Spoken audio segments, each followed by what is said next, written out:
For the thousands in attendance and the millions watching around the world, ladies and gentlemen, let's get ready to rumble! Yeah. What's up? It's our boy Coach Malachi Williams in the building. We back. New media today, USA Boxing. We are back with another one. Special announcement, man. I got something I was thinking about. Me getting over what I've been gotten over. I'm pretty much over it now, to be honest with you. Got to test myself again, just make sure I'm COVID free. I'll probably test tomorrow. Then once I see that I'm clear, I'm going back to the gym. I haven't been to the gym in 2 weeks. But anyways, I don't want to talk about no gym. I want to address some elephants in the room. So I'm going to give you guys a special announcement. I got a new station. I got a new channel called Midnight Conversations. I haven't been on it in a little over a week because, I was very, very busy. Then I thought about something, right? I learned a lot this 19 months that I've been on the air. 19 months that I've been on the air, I learned a lot from a lot of you guys. And the 19 months that I've been on the air, I learned a lot about just topics that I try to keep out of the boxing, but they keep arising. They keep coming up, right? They keep arising. They keep coming up. And I know, I pretty much know who, right? So I just thought of something just now. I got a show that I'm doing later on tonight. It's a Midnight Conversations episode, but it's going to be on this channel. What I'm going to do with my Midnight Conversations channel, more than likely, I'm going to just start uploading videos. I'm going to shoot videos. I'm going to upload videos to it. But I'm going to go live here. And I'm going to take the footage from this channel, and then I'm going to upload segments after I edit it and everything, upload the highlights and stuff to that channel on stuff that we're talking about. We got a show tonight, 8 o'clock, talking about Kevin Gates. Some things that he said that I 150,000% agree with. And I'm more than qualified to tackle these subject matters because I come from that background, and he pretty much say the same shit that I feel. But that's neither here nor there. See you guys tonight, 8 o'clock here. Turn on the notifications. Now, let's get into my main man, Demetrius Andrade. According to, as a matter of fact, I'm so rude. Let me give everybody that's here a round of applause.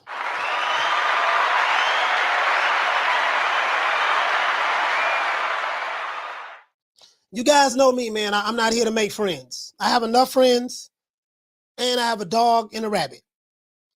I'm not here to coddle people's feelings. I don't believe in coddling grown men. I do not coddle grown men. I don't feel sorry for a grown, able-bodied man. That's just how I am, right?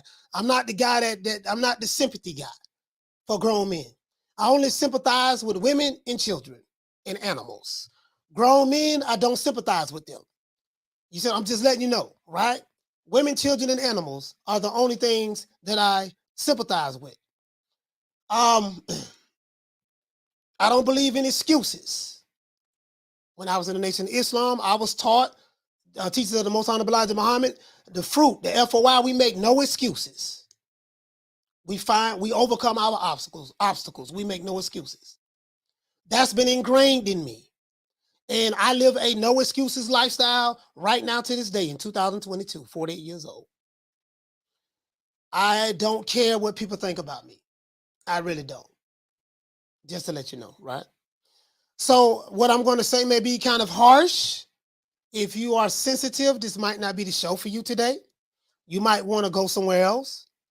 I'm going to be respectful, though. I'm going to be respectful, tactful, harsh, but tactful and respectful.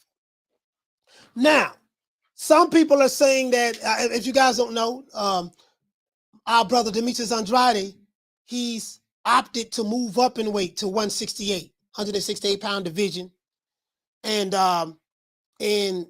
not fight his mandatory in the middleweight division. So he gave his belt up, right? I.e., you see the thumbnail. He threw the belt in the garbage can, just like my main man Riddick Bowe did when he ducked Lennox Lewis. Only difference is Riddick Bowe was a heavyweight. He didn't have to move up in weight. He just dropped the bit. Him and his manager Rock Newman dropped the belt in the garbage can, and then he held the press conference, and he fought Evander Holyfield again. Riddick Bowe was the undisputed heavyweight champion of the world back in 1992, and he was supposed to fight his Mando. A lot of you guys don't know, when you are a champion, you have to defend your titles by fighting your mandatories. That's what champions do. This new stuff that's going on in the sport of boxing, I'm not familiar with it. Well, Riddick Bowe did it, but it happens from time to time. But I think today it has become a trend. Today it's a trend, depending on who your fighter is, which fighter who you are fans of. Today is a trend that fan bases justify other fighters ducking depending on who their fighter is. If their fighter is from Baltimore, then you'll take a different take on your fighter because he represents your city. If your fighter is from Dallas, Texas, or Omaha, Nebraska, or Los Angeles, California, or Clearwater, Florida, right here where I'm from Tampa, but right here in Florida where I'm from, or if your fighter is from the UK, if your fighter is from whatever parts of the world your fighter is from, Mexico, or whatever the case may be, depending on who the fighter is, that determines whether someone is ducking or not. And I noticed that since I've been here online, right? I noticed that. And sometimes the word duck is overly used, misplaced, misused. If you're new to the channel, please subscribe to the like button. It's going to get kind of chunky up in here today. It's going to get chunky up in here. Pretty sure of that.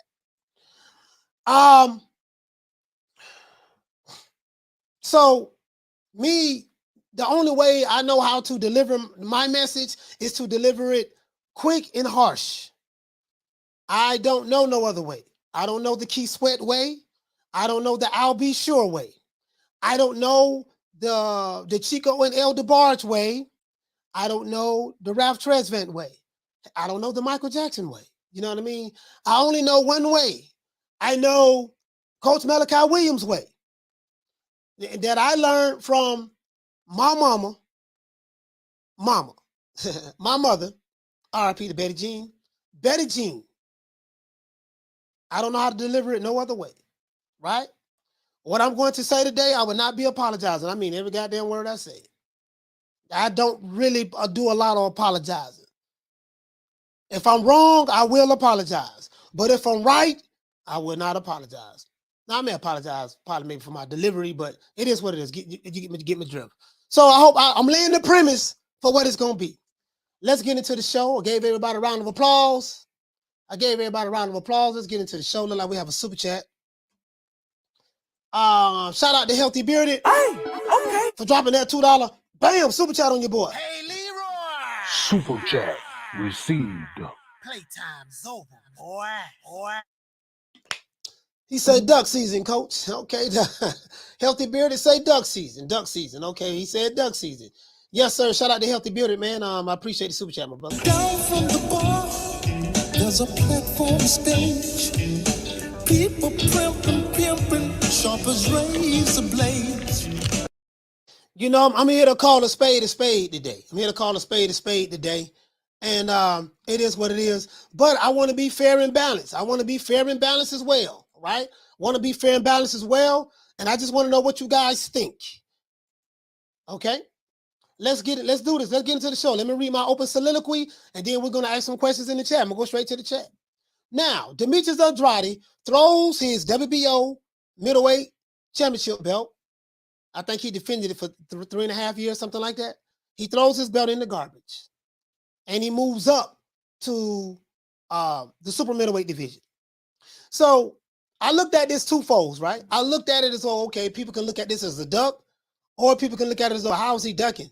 He moved up in weight. So if he moved up in weight, he wasn't going to defend the title anyways because he moved up in weight. and he's taking on bigger challenges. He's fighting bigger guys in the super middleweight division. So because he's taking on bigger challenges and fighting the bigger guys in the heavier weight division, you see what I'm saying? People can look at that as though he's daring to be great. He's daring to be great, right? You know, so it's not like he dropped the belt and then still stayed in the same weight division. Now, if he would have dropped the belt and stayed in the middleweight division, that might be like, oh, yeah, man. But it's two sides of the coin. So I want to point that out. It's two sides of the coin. So I do want to point that out. Two sides of the coin. Shout out to Quinn Brantley. Hey, okay. For dropping that. Bam, dub on your boy. Hey, Leroy. Super chat received. Playtime's over, boy. Keep listening. Quentin says, I'm waiting to hear what you think about Boo Boo dropping the belt. Just keep listening. You hit the right place, my brother. Thank you so much, Quentin. You hit the right place. I promise you. Down from the bar, there's a platform stage. People pimping, sharp as razor blades. The one, Mr. Ham, what you say, fam? He said the question I have is, why now? It's a suspect move to me. Yes, sir. That's $1 million question. Why now? Why you did it now? Let me read. Let the old boy read. You know I love reading. Demetrius Andrade throws his belt in the garbage can. Ducks Janibek again. Is Janibek the new email champ? Oh, that's a whole lot of minutia we got to unpack right there. You saw what I did? I asked the question. Y'all saw what I did? I asked the question. Demetrius Andrade throws the belt in the garbage. That's not a question, right? Ducks Janibek again? Question mark. And then I asked another question. Is Janibek the new email champ? Oh, we're going to keep that same energy. You do understand that, right? Because according to you guys, if you did not fight for the belt, you're an email champ. Because it was given to you. You didn't earn it. According to you guys. So I'm going to take your words and I'm going to throw that shit right back in your face today. I'm petty like that. I'm very petty like that. I'm very petty. But let's get into the show. Now, according to Patrick L. Stumberg of SB Nation, Demetrius Andrade has refused to fight his mandatory, Janibek, for the second time. And he announced that he's finally moving up to 168 pounds to fight Mr. Zach Parker. Demetrius Andrade, who has long railed against major fighters in the sport, he's long railed against him, these type of fighters, especially in the middleweight division, for refusing to face him because they look at Demetrius Andrade as a high-risk, low-reward type of fight, type of matchup. So, according to Demetrius Andrade and his fan base, people been ducking Andrade, people been avoiding him because, you know, they know Andrade would beat them and all of this stuff there. And so people have avoided Andrade, refusing to fight him. Triple G refused to fight him. Canelo Alvarez refused to fight him. Jamal Charlo don't want to fight him, right? So, you know, there's been this theme, you know, Team Andrade. Yeah, man, you know Andrade, man. Yeah, man, they ducking him. And I was kind of looking like, God damn, okay, this is kind of strange. Then why all these people don't want to fight him and stuff like that? It do kind of look that way, right? Okay, this is the only problem I have now. As a matter of fact, I'm not even going to get into the problem I have. Let's get deeper into the show. Hey, y'all hit that like button, man. I want to open up these phone lines. We need over 200 likes for me to open up the phone lines. We need over 200 likes for me to open up the phone lines. 200 is the key of admission today. Demetrius Andrade, as I said before, who has long railed against other fighters for refusing to face him, right? He has made a decision to ditch his middleweight title, WBO title, guys, and avoid fighting a high-risk, low-reward matchup, the same thing that he argued against for years in Janibek. A shout out to Butter McGirt. I spoke to Butter McGirt on the phone Fellow Capricorn like me, born the same day. Shout out to Buddy McGirt. Bad boy. Buddy McGirt is a bad trainer. He was a damn good fighter, and he's a hell of a trainer, boy. Hell of a trainer. I think all of his fighters won this past weekend. Now, Jake Donovan reports that rather than face interim WBO champ, Janibek, I don't know how to pronounce his last name, so I'm not even going to try. Janibek, we're just going to say Janibek. Rather than face his WBO interim champ, mandatory, Janibek, Demetrius Andrade, the man better known as Boo Boo, is set to move to the super middleweight division and revisit the interim title champion up in that division, Mr. Zach Parker. That fight, they were supposed to fight earlier in the year, but that fight ended up collapsing because Demetrius Andrade pulled out of the fight due to a shoulder injury. Andrade made Demetrius Andrade, he made his announcement by throwing his belt in the garbage can, similar to what Riddick Bowe did back in 1992 when he ducked Lennox Lewis.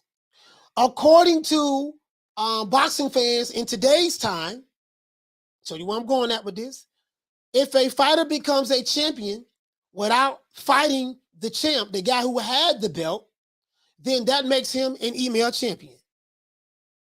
We're going to keep that same energy, right?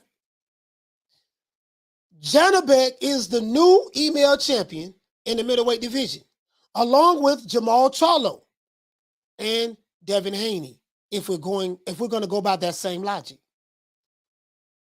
If we're going to go by the Devin Haney logic, then we got to apply that rule to Jamal Charlo.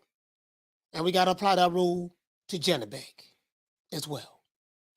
So let's keep that same energy and call them that by using this same dumbass logic that you dumb motherfuckers be saying online all goddamn day, right? The ones who say this shit. As for Andrade and his fan base, you have a lot of explaining to do. I don't ever want to hear from a supporter of any fighter, but especially Andrade as of right now, saying that he is the most ducked guy in the middleweight division, when in fact, Andrade himself has ducked Janibek. So I said, let me look at a chronological order, just a little short time, right? Over the last 9 months alone, Andrade was ordered, this is before he moved up to middleweight, moved up to super middleweight. Over the past 9 months alone, the last 9 months, Demetrius Andrade was ordered to fight Janibek by the WBO. You got to defend your title when you're a champion. Demetrius Andrade has always defended his mandatories since he's been in the middleweight division. But for some strange reason, when it comes to this guy from Eurasia, when it comes to this guy, all of a sudden you don't want to defend your mandatories no more. That's kind of strange. True. So, over the last 9 months, he was ordered by the WBO to negotiate and fight his mandatory Janibek. Then the WBO was working with Demetrius Andrade. They said, we're going to give you an exception. We're going to allow you to move up and fight the WBO interim champion at 168, which was Parker. Then Demetrius Andrade pulls out of the Parker fight because of a shoulder injury. Then, since he pulled out of that fight, he was ordered again the second time by the WBO to say, hey, man, look here, baby boy, check this out. You got to fight this boy over here, Janibek, man. Still got to fight him. He's still over here. And then Demetrius Andrade, after the order, he waited 30 days. And then at the end of the 30 days, he decides, you know what? I'm going to pass on Janibek. I'm going to throw the belt in the garbage can, and I'm going to just move up and see can I get that Parker fight again. Let's get into the show. Let's talk about it. What do you guys think about that? True. What do you guys think about that? As a matter of fact, let me go to the chat. If he's moving up, can it be considered a duck if he moved up? As a matter of fact, I can't argue. I don't want to argue nobody's talking points for their fighter, so I'm not going to do that. I'm going to let you guys talk. I'm going to let you guys talk. See what you got to say. Let's see. Oh, you know what? I'm tripping. No, that's wrong. That's wrong, baby boy. That's wrong. Don't do that like that. Go over here and let's look at the people over here. Cause I do this for the people, by the people, other people. Shout out to Luna Glider. What you say, fam? Luna Glider say Andrade throwing his belt in the trash just like his career. Better Days say I'm a boo-boo supporter, but it's a duck. Okay, it's a duck. It's a duck. It's a duck. Okay, all right. You keeping it real. You keeping it real. Okay, you keeping it real. Southpaw Killer. He said Andrade is the best fighter on the zone and most. I guess you're trying to say decorated. Wow. Okay. Southpaw Killer says that he's the most decorated fighter on the zone. Okay. Agent Big 30. He says this has become a high risk, no reward era. Nobody wants to fight each other. That is true. True. That is true. The one, Mr. Ham, what you say? You say it's looking more like Boo Boo is becoming more of a duck, man, more of a duck than Jamal Charlo. Agent Big 30, you right about that, man. You right about that. Shout out to Teach. Shout out to Teach. Teach says at the end of the day, it's F Jamal Charlo. Boo Boo can move up if he wants. Okay. All right. All right. That's what I wanted to ask. Shout out to the Kids Pack. He say Andrade wants payday. I know you want payday. Okay. All right. Shout out to Hyman Rivera. Hyman Rivera, what's going on, fam? He say, Coach, I wish the WBO had two top contenders fight for a belt. No more handing belts out. Yeah, we got to keep that same energy. If Devin Haney is looked upon as an email champ because you don't like Devin Haney because he didn't fight for the title, Janibek is the newly crowned email champ in the middleweight division, according to your logic. According to your logic. Yeah, man. Yeah, man. Modern King Boxing. He said exactly. As long as Demetrius Andrade is moving up, it's not a duck. Yeah, see, I kind of looked at it. I kind of looked at it from both sides. Modern King Boxing. I said, okay, if he's moving up, if he's moving up, then you get what I'm saying? But how can you look at it as a duck? But you can still, but some people will still look at it as a duck because they're looking at the timing of it. It's not the fact that he just moved up. He could have just stayed at 168. He moved up, stayed at 168, and then after his injury is healed, fight Parker, right? But he came back down, right? And then he was calling out Chris Eubank Jr. See, this is what gets me. Zach Parker. He called out Chris Eubank Jr. He did a video not too long ago that he released on his Twitter page. He called out Zach Parker. No, he called out Chris Eubank Jr. So you wanted to fight Chris Eubank Jr. in the middleweight division, while knowing that you was mandated to fight your mandatory Janibek for the second time. So that's what I look at right there. And this is where I kind of said, you know what? That's kind of like ducking because, if Chris Eubank Jr. would have said, yeah, Andrade, I won't fight Conor Ben. I'm going to fight you. Let's make that fight happen right now. I'm going to fight you. More than likely, Andrade will be fighting Chris Eubank Jr. at middleweight. But because he know he wasn't going to get the Chris Eubank Jr. fight, now instead of defending, now he's always defended his title against all of his mandatories since he had that belt. But what looks mighty suspicious when it comes to this particular mandatory. When it comes to this particular mandatory, you make a spectacle by throwing the belt in the garbage can. You get what I'm saying? So that's what I'm looking at. That's what I'm looking at. That's what I'm looking at. That's what I'm looking at. Right there. That's what I'm looking at. You get what I'm saying?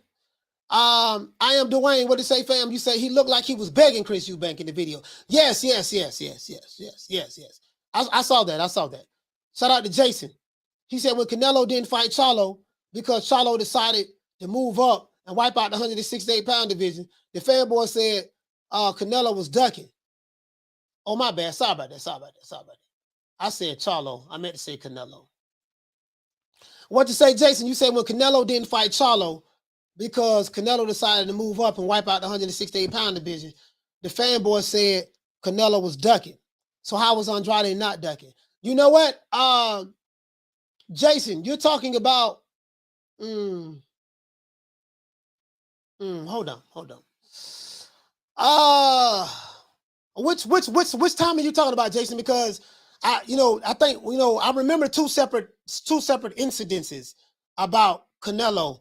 Back in the day, he when they moved him up to the franchise, so he wouldn't have to fight as mandatory, and he went into the fight with Triple G.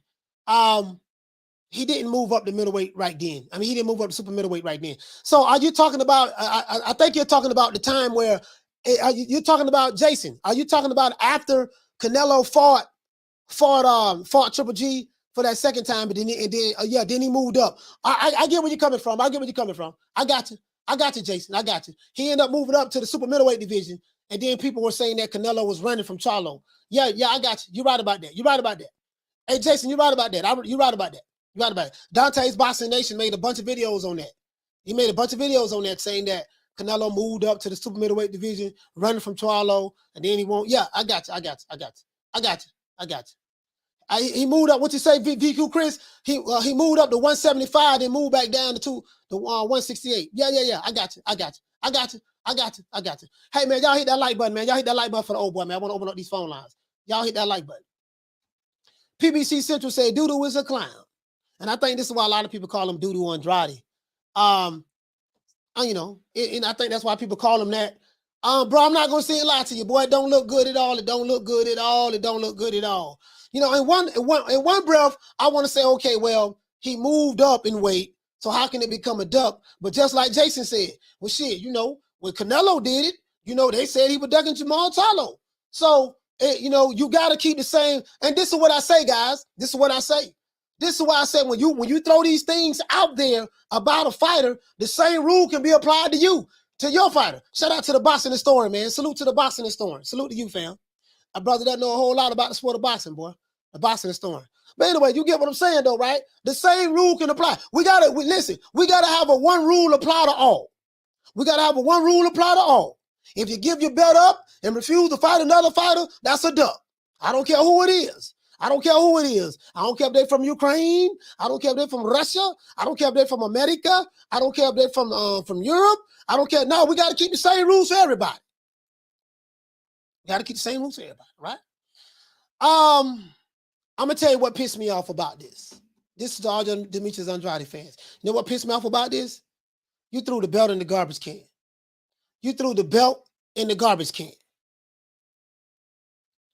And let me show you guys something. Hold on. That's what kind of pissed me off. You threw the belt in the garbage can. It was, bruh. And now, hold on. I'm gonna tell you why. I feel some type of way about that. Because I told you guys, what did I tell you guys? When I was asked about, hey man, you remember when Riddick Bowe? You remember when Riddick Bowe had threw the belt in the garbage can? What you thought about that, coach? I said back in 1992, I was 18 years old in 1992. When Riddick Bowe did that, I said, man, that nigga ducking. I said, man, Riddick Bowe ducking doggone Lennox Lewis. He ducking him. That's what I said. So guess what? That's what I said, right? And truth be told, Riddick Bowe, he ducked Lennox Lewis. Now, I don't give a damn nobody. He ducked Lennox Lewis, boy. Boy, he ducked Lennox Lewis.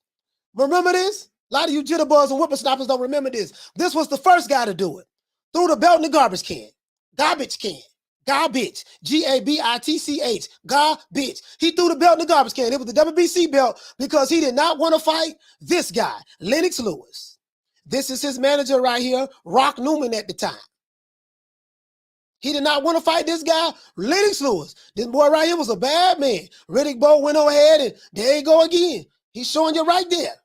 Throwing the belt. He held the press conference. Listen, Riddick Bowe held the press conference showing the world I'm going to throw this belt in the garbage can showing I ain't fighting Lennox Lewis. That's what he did. True. This is facts. Shout out to Mr. Calderon. Hey, okay. For dropping that quarter of a bam dub on your boy. Hey, Leroy. Super chat received. Playtime's over, boy. Mr. Calderon said, he said, why would you throw away the belt of the sanctioning body that is still giving you a title shot? He constantly make bad business moves. Yeah, I mean, bro, like, listen. We're going to keep that same goddamn, no, man. Look here, man. Bro, this right here, bro. When Riddick Bowe did this, hold on, as a matter of fact, Riddick Bowe was the undisputed champion. He was the undisputed champion. Undisputed heavyweight champion at that time. Right there. This is him right here. Riddick Bowe did not want to fight doggone on Lennox Lewis. He held the press conference, threw the belt in the garbage can. Threw the belt in the garbage can. Yes, he did. Somebody else just recently did that, guys. Somebody else just recently did this. Just in case y'all didn't see it, tell a friend to tell a friend to tell another friend to tell a friend that this friend can be friends with the other friends, and we can get in the drop top and ride in the Mercedes Benz.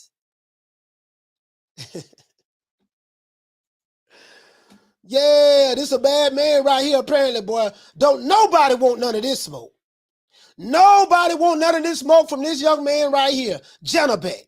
It's something about this guy. You know, there's something about this guy. I think he's from I don't know if he's from Russia or I think he's from Eurasia, the Eurasia part of the world.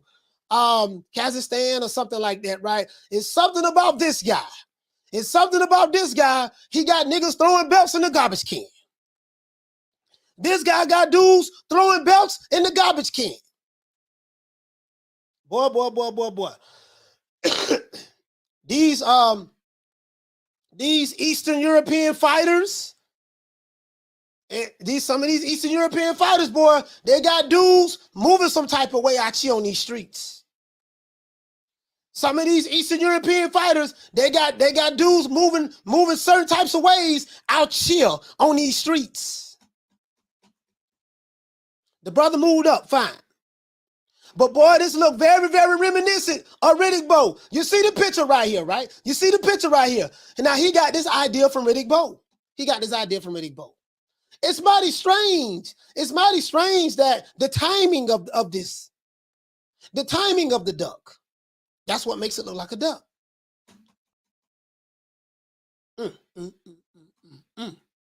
If you're going to say Canelo Alvarez duck Jamal Charlo by moving up to a whole different weight division, you have to say the same thing for Demetrius Andrade. True. And if you're going to say Devin Haney is not the real WBC champion because he didn't fight the champ, he got the belt sent to him via email, then you got to say the same thing for Janibek because he did not fight the champ. He received this belt out of the garbage can. True. You see how I throw your words right back at you? I leave no room for error today. You see how I throw your words right back at you? We're going to keep that same energy. That's how this works, right? That's how this works. Ain't no wiggle room over here with me. No wiggle room. Y'all get the lights up, man. We got over 350 people in here, man. We got to get the lights up to 300. I want to open up these phone lines. I want to open them up quick, fast, in a hurry. Don't worry. Flavor vision ain't blurry. Y'all don't know nothing about that Public Enemy, Flavor Flav. Yeah, man. Yeah. So I showed you Riddick Bowe, right? I showed you Big Daddy Bowe. Right? And I showed you what Big Daddy Bowe did, right? This is what Demetrius Andrade got it from. Demetrius Andrade throwing his belt in the garbage can. He got it from this guy right here, Riddick Bowe. He was the first guy to do it 30 years ago. 30 years ago, this man threw his belt in the garbage can, because he refused to fight Lennox Lewis. 30 years later, Demetrius Andrade throw his belt in the garbage can because he refused to fight Janibek. True. Deja vu all over again. I don't care how you slice it. I don't care how you dice it. And how do I know? Because the symbolism that he did the exact same thing that Riddick Bowe did, letting the world know y'all can't make me fight this dude. As a matter of fact, let's pull this up. Let's go a step further. Let's take this a step further. Let's go a step further. I'm getting warmed up now. Let's take it a step further.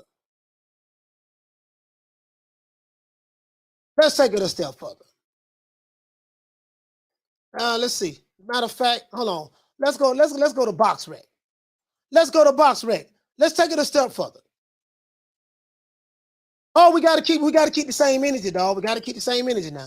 Gotta keep the same energy. And so, what the brother name over there? I like this dude a lot, man.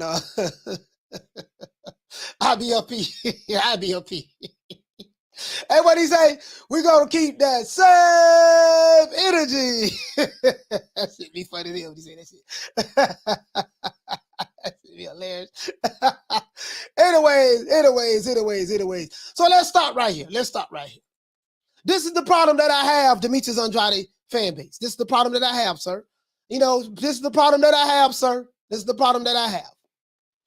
Back in 2018, Demetrius Andrade, he had a fight with a guy by the name of Walter. I don't even know. I never heard of this guy's name before. Walter Katuwanda. As a matter of fact, let's look him up. Oh, here you go right here. As a matter of fact, let's look him up. 4 years ago, Demetrius Andrade fought this brother right here from Namibia, from the continent of Africa. He fought a brother, man. At least he fought a brother. I give him that. He fought a brother. I guess this is the Namibian, not Nambia, Namibia. Sorry about that, Namibia. He fought a brother from Namibia, right? Over there in Africa. He fought a brother from Namibia. So I guess this is the J-Rock version of Namibia, right? He fought an African J-Rock. So he did that there. True. All right. And then he won the vacant title. He didn't fight nobody for it. He won the vacant title. So I guess you guys are going to say that Demetrius Andrade was the email champ too. Like you said, Devin Haney was the email champ. And like Vasily Lomachenko, who didn't fight nobody for the franchise belt, he got an email to him. So I guess that make him an email champion as well, according to you guys' logic. And just like Janibek, he didn't fight the champ for the belt. He got handed to him out of the garbage can. So I guess he's the email/garbage can champ. Let's continue. Now, love throwing you guys. You know what? I just love throwing you guys' talking points back at you. I love throwing your talking points back at you. You can't get around your talking points. Open up the phone line. We need over 300, man. Get 300, man. We'll be able to open up the phone lines. Anyways, shout out to Arthur. No, and then after that, Demetrius Andrade, he had a mandatory. He had to defend his title against his mandatory. This guy here is named Arthur. His name is Artur Akavev, right? Artur Akavev. Where's he from? They called him the Wolverine. He's from Russia. He's from Mother Russia, right? So he fought an Eastern European guy. He's the Russia from Mother Russia. Demetrius Andrade fought him. He defended his mandatory.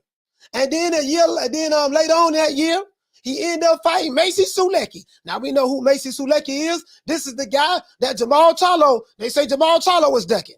Jamal Charlo was signed up to fight Macy Sulecki, and sources say Jamal Charlo was shaking like booty meat at this brother from Poland, and he pulled out. He ducked him.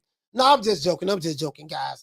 Jamal Charlo pulled out of this fight because the tickets were not selling. He said he had a back injury. That's what he said. We ain't heard nothing about that back injury since. He said he had a back injury when he pulled out of the fight with Sulecki. And next thing we know, 3-4 days later, we see him on Instagram Live in the club popping bottles. He was in the club with his homeboys, with all them broke niggas he be with, popping bottles. God damn, boy, that's a hurt back fight. I guess he was drinking the pain away. in the club, when he pulled out of this fight with Sulecki. Drinking the pain away, huh? Let's continue. So Demetrius Andrade defended his mandatory here, and then he fought a voluntary here in Macy Sulecki. And then a year later, he fought Luke Keeler. He fought him in Miami Gardens, right? He fought Luke Keeler. You know what I mean? He's from Ireland. He fought Luke Keeler, right? He's been defending his belts in the middleweight division, right? He had no problem defending his belt. And then he fought Liam Williams, right? He fought him at the Hard Rock in Hollywood. He fought big bad Liam Williams, right? And he put them paws on him. Demetrius Andrade put them paws on him. And he did that there, right? The Liam Williams is from the UK. He's from Britain, right? He did that there, right? And then right after that, I saw this fight right here. And then he defended his mandatory against think he defended his mandatory against Jason Quigley. Jason Quigley was a mandatory. He beat this dude right here from Ireland. He beat Jason Quigley from Ireland, right? Is that, yeah, Jason Quigley. We call him the Quidster. We call him the Quidster. The Big Quid. The Big Quid. Shout out to my main man, Jaime Rivera. Hey, okay. For dropping that. Bam, cash app on your boy. Hey, Leroy. Super chat received. Playtime's over, boy. He said for dropping that belt in the garbage can. It's not a good look, bro. Yeah, it's not a good look at all, Jaime. No, sir. Down from the bar, there's a platform stage. People pimping, sharp as razor blades. Now, boy, listen, boy, some of y'all got a whole lot of nigga explaining to do. There's a whole lot of nigga explaining that has to be, that somebody gonna be doing today. Whole lot of nigga explaining. We gonna find out. Let's continue. So this is Jason Quigley. He defended his mandatory here. Bam, right? So now, but for some strange reason, when it comes to as a matter of fact, where is do anybody know where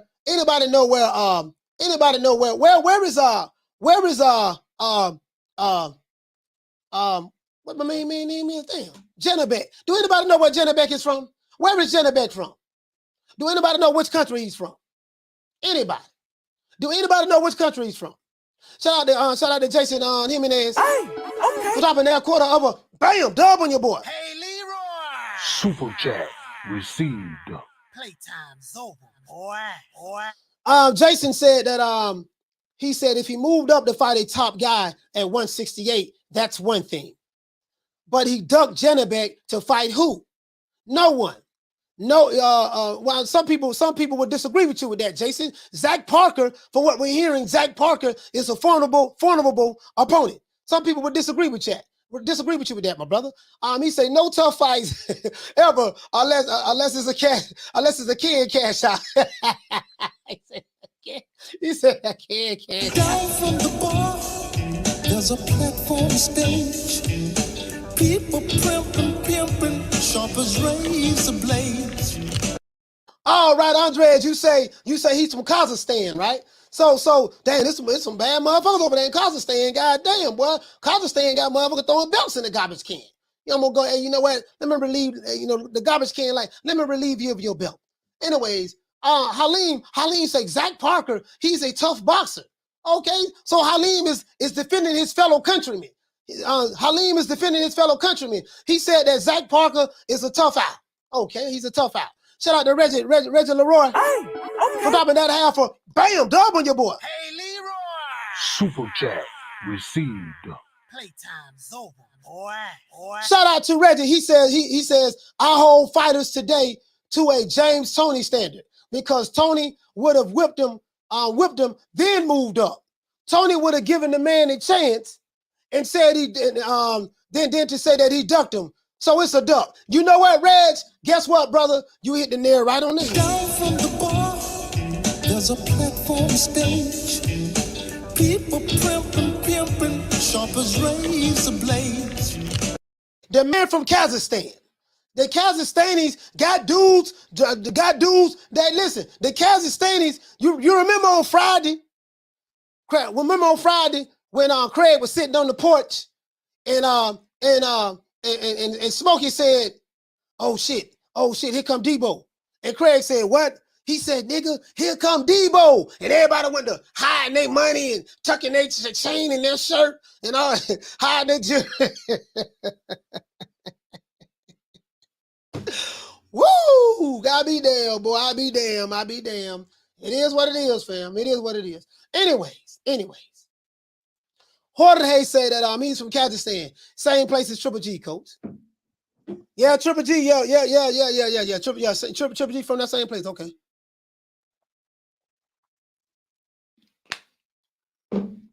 Man, look here, man.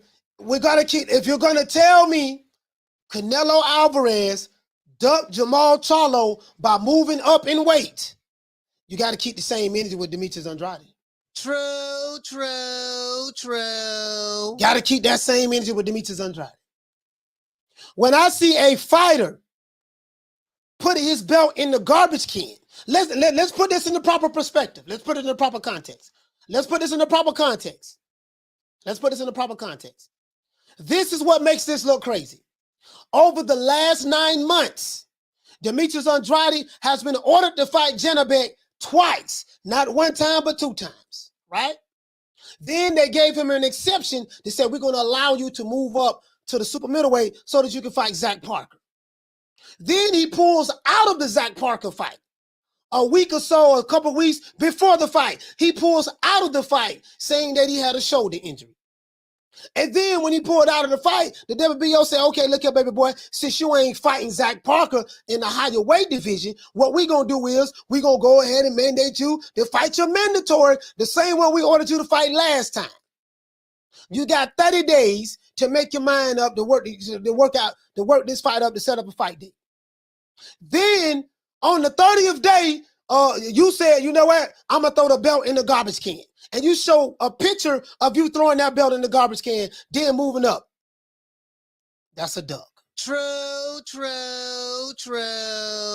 That's a duck. I don't give a damn how you slice it or dice it. If Riddick Bowe ducked 30 years ago by throwing his belt in the garbage can because he refused to fight Lennox Lewis, then Demetrius Andrade, 30 years later, threw his belt in the garbage can and avoided his mandatory. That has to be considered a duck as well. True.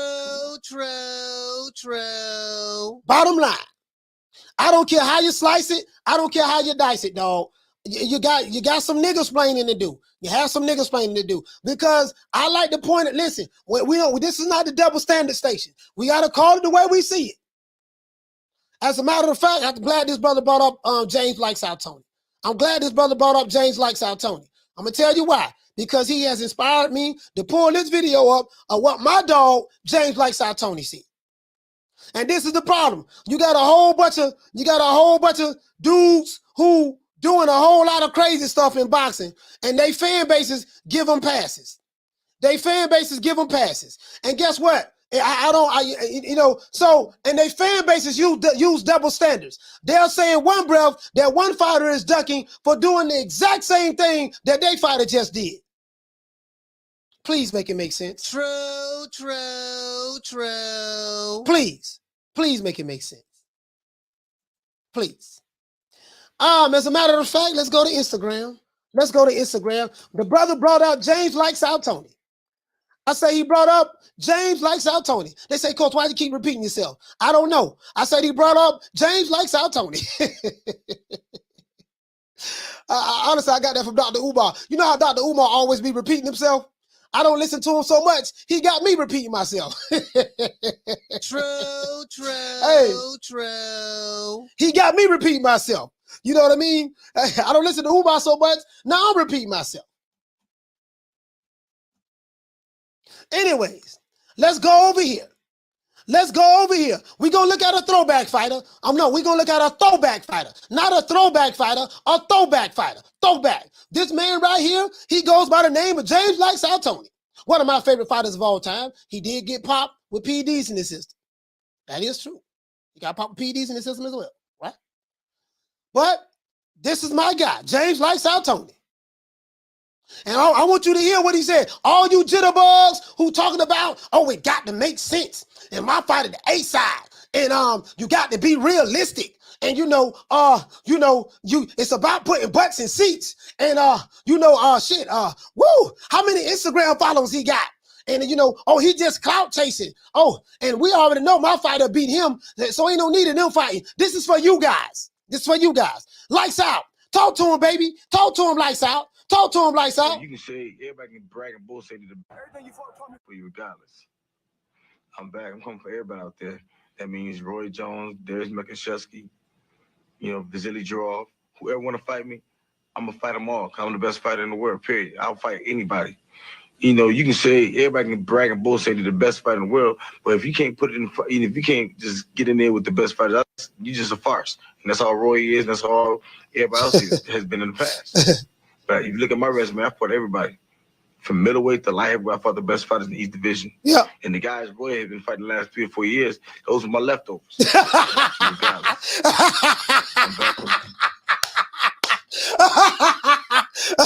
Hey, James, like I told him, say, man, the guys at Roy, he talking about Roy Jones. Now, you know Roy Jones, Florida boy. He said, yeah, the guys at James, that Roy been fighting for the past few years, those are my leftovers. That's the same stuff, the dude from Chi-Town called to say. Yeah, man, he ain't fighting nobody, but Andy Ruiz leftovers. You know what I mean? I said, well, that could be said for the fighter you like. I like to take what they say and flip it and throw it back at them, and try to get them to defend it. It's so funny listening to these guys try to defend their position, especially when they know you got them. I got you. First you said, listen, I told you, I asked you before the game started. I said, what size you pick, heads or tails? And then when you say tails, when you say heads, it land on tails. And then you turn around and say, no, I didn't say tails, I said heads. I can't beat you. I can't beat these guys. They argue both sides of the coin. If you know what both sides of the coin argument is? Both sides of the coin argument is if you did not have a double standard, you would not have one at all. True. Goddamn, James Lightside told me, say, goddamn it. Listen, I'll fight anybody. As a matter of fact, let's hear this one more time. Listen, James Lightside Tony, he didn't talk duck language. He didn't do that. That's my guy. I love that dude right there from Detroit. I love James Lightside Tony. You know why? Not because he's from Detroit, because he wanted all the smoke. I'm coming for everybody out there. That means Roy Jones, Darius McIntyre, Vasily Jurov. Whoever want to fight me, I'm going to fight them all because I'm the best fighter in the world, period. I'll fight anybody. You can say, everybody can brag and bull say they're the best fighter in the world, but if you can't put it in, if you can't just get in there with the best fighters, you're just a farce. And that's all Roy is, and that's all everybody else has been in the past. But if you look at my resume, I fought everybody. From middleweight to light heavyweight, I fought the best fighters in the East Division. And the guys Roy has been fighting the last 3 or 4 years, those are my leftovers. Now, you know why he said the guy that Roy been fighting for the past 3-4 years is his leftovers? Because he already beat him. See, when you use that logic, that means every fighter that has a loss, if he fights another guy and the other guy beats him, you can say, well, oh man, shit. Joe Frazier could say, oh man, Ken Norton, you beat Ali, but you just fought my leftovers. I already had beat him already. I softened them up for you. You get what I'm saying? Let's say Deontay Wilder, he's fighting Helenius. Helenius has 3 losses. He has 3 losses. So let's say if Wilder was to beat Helenius, you can't give Wilder credit for beating Helenius because he had 3 losses already. He's fighting somebody else's leftovers. See how that works? Do you see how that works? Oh man,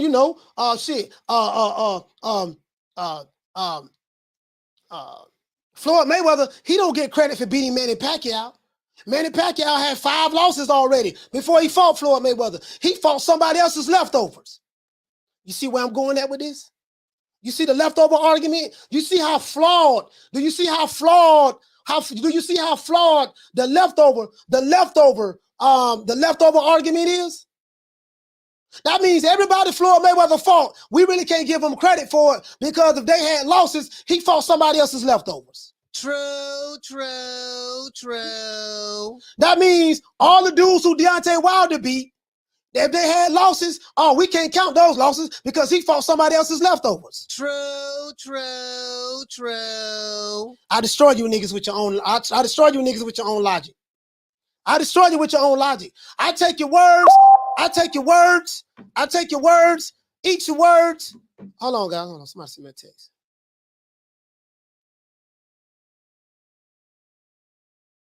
I take your words, devour your words, and regurgitate it and throw it right back at you.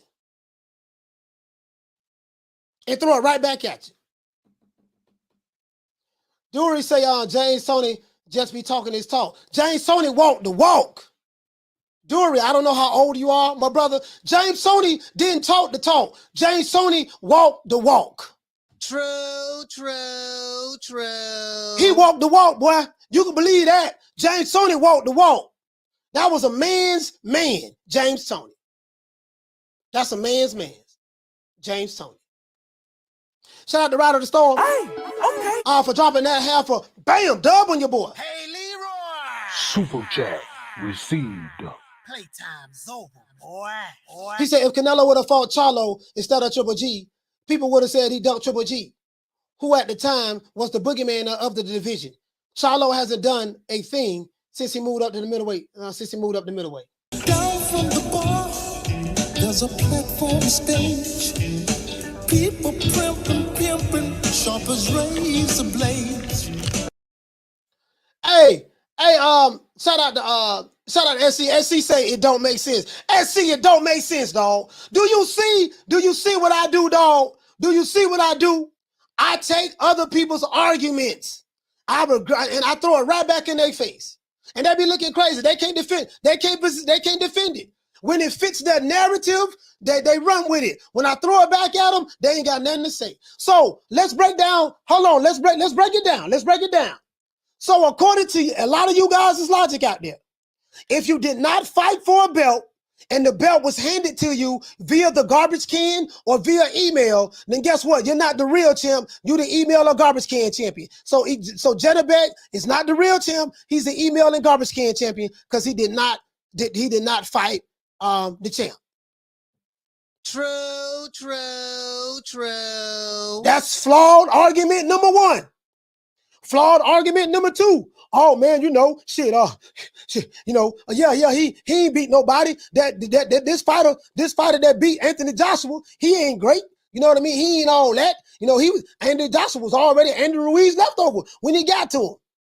The irony. So by your argument, Floyd Mayweather don't get credit for beating Manny Pacquiao because Manny Pacquiao already had losses. He fought the other 5 guys who beat Manny Pacquiao prior to Floyd. He fought those other 5 guys leftovers. True. Floyd Mayweather fought Miguel Cotto. He don't get no credit for that. He fought somebody else's leftovers. Miguel Cotto already had losses. True. He already had losses. See, you can easily take what these dudes say and apply it to their fighter. Now, when you apply it to their fighter, they go to niggersplaining. True. Oh, man, hell no, man. Wait a minute, man. Wait. Don't see what you talking about. What you talking about? They go to niggersplaining. I'm like, no, this is what you said, right? If I use that rule, that concept that you're talking about, yeah, that's what it is. They go to niggersplaining.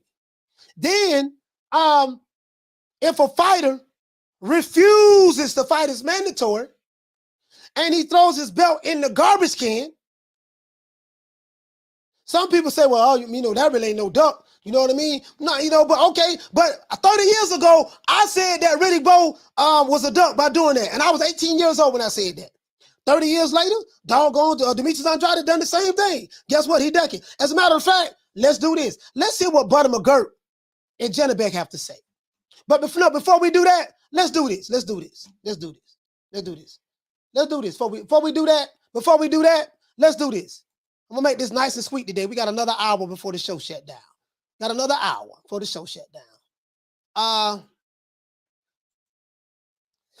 Let's do this. Shout out to In My Opinion. Hey, okay. Dropping that half for bam, dub on your boy. Hey, Leroy. Super chat received. Playtime's over, boy. What you say, man? He said half a dub for the shelf. Keep cooking, coach. Yes, sir. Down from the bar, there's a platform stage. People pimping, sharp as razor blades. Hyman Rivera, you say, Coach, James Toney was the truth. Yes, he was. These jitterbugs today, they don't know nothing about James Lights Out Toney. His resume speaks for itself. Now they say, oh man, belts don't matter. This is the belts don't matter era. My fighter got more Instagram followers than yours. My fighter sold out the Barclays Center, so that means he ain't got to fight your fighter. My fighter ain't got nothing to prove. They use all these. They use all this duck language. All this duck language nowadays. And the crazy part about it is they be online arguing about this duck shit. They look at me like I got 9 heads. I don't have 9 heads. I only have 1, but they look at me like I got 9 heads. Like I'm Cuckoo for Cocoa Puffs. Like I'm Toucan Sam or somebody like that. Like I'm the leprechaun, you know what I mean, on the Lucky Charms box. You get what I'm saying? When I throw that logic right back at them. Shout out to Eric for dropping that $2. Bam! Super chat on your boy. Hey, Leroy. Super chat received. Playtime's over, boy. Bro, I tell you, bro. I throw they stuff right back in there. Eric says, you're generalizing and he said you're generalizing and pick and choosing your shade. Sir, I'm calling it the way I see it, Eric. I call it the way I see it, fam. If you don't like it, it ain't but two things you can do. Nothing and leave. You say I'm generalizing and picking and choosing my shade. Sir, I don't know if you're slow, Eric, or you're stupid. But this sounds like you might be what the dude name to be chasing me all the time, Jason Mones. Eric, I don't know if you're slow or you're stupid. If you listen to the words that are coming out of my mouth, I speak very clearly. We're talking about double standards and hypocrisies. I ain't got to throw shade. I call it the way I see it. If you don't like it, it ain't but two things you can do. Leave and unsubscribe or shut the fuck up. Down from the bar, there's a platform stage. People pimping, sharp as razor blades. Keep your $2. Anyways. Super Sardonic say, Coach, you upset when Andrade 7 fans. I'm just keeping it real, dog. I'm just keeping it real. That's all it is. I'm just keeping it real, dog. Shout out to 38 Alphas for dropping that quarter of a bam dub on your boy. Hey, Leroy. Super chat received. Playtime's over, boy. Anyways, he said would we consider it a duck if Andrade moved up to fight Benavidez? Nope. Okay. Down from the bar, there's a platform stage. People pimping, sharp as razor blades. How many likes we got? I know y'all want to call in on this topic. How many likes we got? Anybody that feel like I'm generalizing? We got almost 400 people in here, less than 300 likes. We got a long way to go. Anybody who feel like I'm generalizing, please, when I drop that phone number, do not duck that number. Anybody who feel like that I'm generalizing, when I drop that number, do not be bobbing and weaving that phone number. If you feeling some type of way about what I'm saying today, because I'm pointing out the hypocrisies and the double standards that I see in boxing, and I'm pointing out that, hey, this dude threw a whole belt in the garbage can, and I'm dropping truth. See, you're not going to say that I'm lying. You'll never say I'm a liar because I'm not lying. Argue your position. Call this show and just give me your position. Convince me that I'm wrong. I don't duck no smoke from nobody. I don't duck smoke from the Puerto Rican. I don't duck smoke from the Dominican. I don't duck smoke from the African. I don't duck smoke from the African American. I don't duck smoke from the European. I don't duck smoke from the whites. I don't duck smoke from the Mexicans. I don't duck smoke from the Spaniards. I don't duck smoke from the Europeans. I don't duck smoke from the Russians. I don't duck smoke from the Asians. I don't duck smoke from nobody. If a nigga feeling some type of way, please call in when our phone number drop. Drop it like it's hot. When I drop it like it's hot, that phone number, please call in. He said, don't drop the number, drop the address.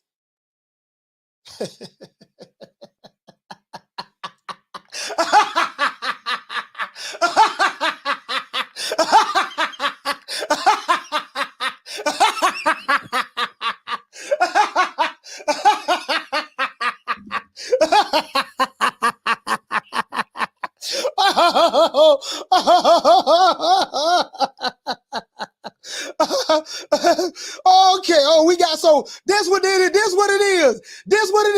There you go. So we got one of these internet gangsters. In the chat today. Fuck you all rolling up on full cuz. He must don't know. He can't know. He can't know. We got one of these internet gangsters in the trolling today in the chat. I be damn. Nigga, I'm talking face on the brochure. Boy. Lights out, you hear me? Clap on, clap off. Okay. Huh? You got me fucked up, cuz.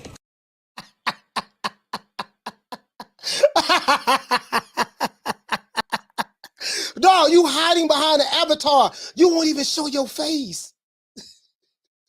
You hiding behind the avatar. You won't even show your face. Hey, you in your house right now. Oh, beside nigga, drop the, nigga, forget the number, drop the address. I'ma pull up. I got shooters. I got my homeboys behind me. Shut up. I'm pulling up right now. I don't even like your ass. I don't even know why I'm over here. I don't like you, but I'm over here. I don't like you. I'm finna pull up right now. All caps. You ain't gonna do shit. Please call in. Eric, I know you're a troll. Please call in. I'm begging you to call in. Talk that gangster shit to me on the phone. I want to hear from you. Anyways, next time you want me to address your comment, Eric, I think you Jason Mones. But just in case you're not Jason Mones, next time you want me to address your comment, it's gonna cost you a half a dub. I'll address your comment, but it's gonna cost you a half a dub. You one of them broke PS5 ass niggas. I know your kind. I seen your kind before. You one of them broke PS5 ass niggas I be talking about. You that 2-figure nigga. Old Nick sack selling ass nigga. That's you.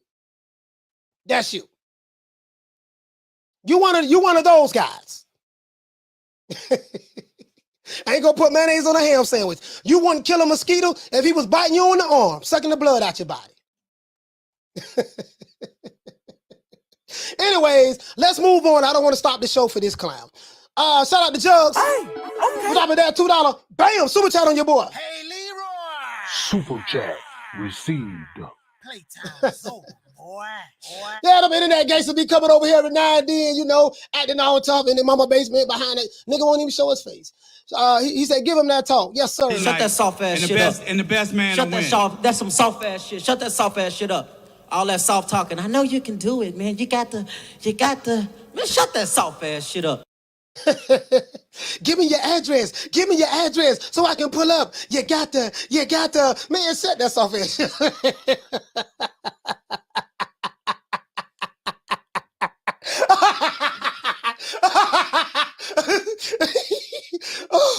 Oh, what I do funny, boy. You got a career in comedy. Shout out to Bishop Don Magic One. Hey, okay. For dropping that quarter of a bam dub on your boy. Hey, Leroy. Super chat received. Oh man. He said drop the address. Shout out he said drop the address. He said what an ass. What type of ass is that? He said if you pull up on Coach, he'll be sweating like Booger Ray. When asked about his new up and coming fighters, man. Down from the bar, there's a platform stage. People pimping, sharp as razor blades. Yeah, these Avatar gangsters killed me. They killed me. Hey, you know, crazy, but they really be believing that shit too, though. Believing that shit. Oh, but that is shut up. Anyway, let's get back into it. Let's get back into the show. Now, let's go over here. Sorry about that, guys. I got sidetracked, but we back on point. Coach, do you have any receipts for what you're talking about? Do you have any receipts, Coach? Yeah, I got some receipts. Says right here, according to SB Nation, Demetrius Andrade to vacate title, move up to 168 pounds for what? To fight Zach Parker.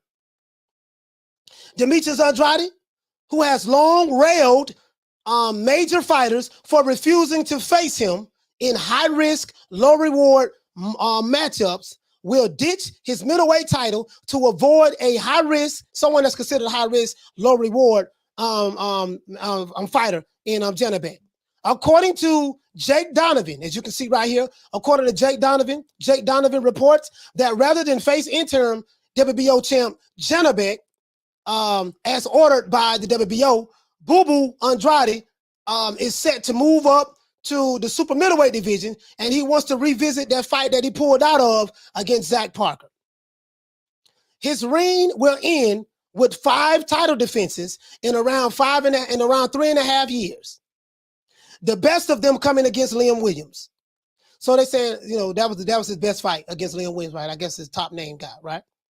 Andrade is 31-0 with 19 KOs. Initially received approval to put Janibek, who was 12-0. He received approval from the WBO to fight on the back burner, to put that fight on the back burner. They gave him. They say, look here, baby boy. This guy's your mandatory. But what we gonna do? We gonna because you said you wanted to move up. We gonna put that on the back burner for you. We gonna work with you, allow you to go to 168 and challenge the WBO guy with the interim title. But he pulled out of the fight, and then here we go. He pulled out of the fight. So now, because of an injury, he pulled out because of an injury, right? Now, but after the Parker fight fell through, the due date for a mandatory defense rapidly approached. Rapidly approached. So they still had the due date there for the mandatory. But what happened? They put it on hold, and then when that fight fell through, they just went ahead and said, okay, we're gonna take it off hold and keep running with it, right? So the mandatory, so it says the due date for the mandatory defense rapidly approached. Hence, a new order in July was issued. So a new order in July was issued. Since he clearly had no intentions of ever fighting the Kazakh style, he could have just ditched the belt then and there. But instead, Demetrius Andrade elected to hold on to the belt for a full 30 days. This is the problem. See, Demetrius Andrade could have just dropped the belt then. He didn't have to wait. He could have said, you know what? I'm moving up to 168. I'm finna drop the belt, dog. I'm not gonna hold up the division. He could have did that then. He didn't do that. He opted to still hold on to it. This is the problem that I have. If you was gonna move up anyways, why even hold on to the belt? And then show when you got a picture of you throwing the belt in the garbage can. So it really makes you look like a duck. You get what I'm saying? It is what it is. Shout out to Don Bishop. Shout out to Bishop Don Magic One. Hey, okay. Dropping that $2. Bam, super chat on your boy. Hey, Leroy. Super chat received. Playtime's over, boy. He said, Don Juan, what to say, fam? He said, Twitter fingers. Breath smell like semi. Man, who this little young whippersnapper running all up into my combo? Look at you. You're all wet behind your ears. Breath smelling like Similac. Man, you better go on home before you get your little thick ass tossed up.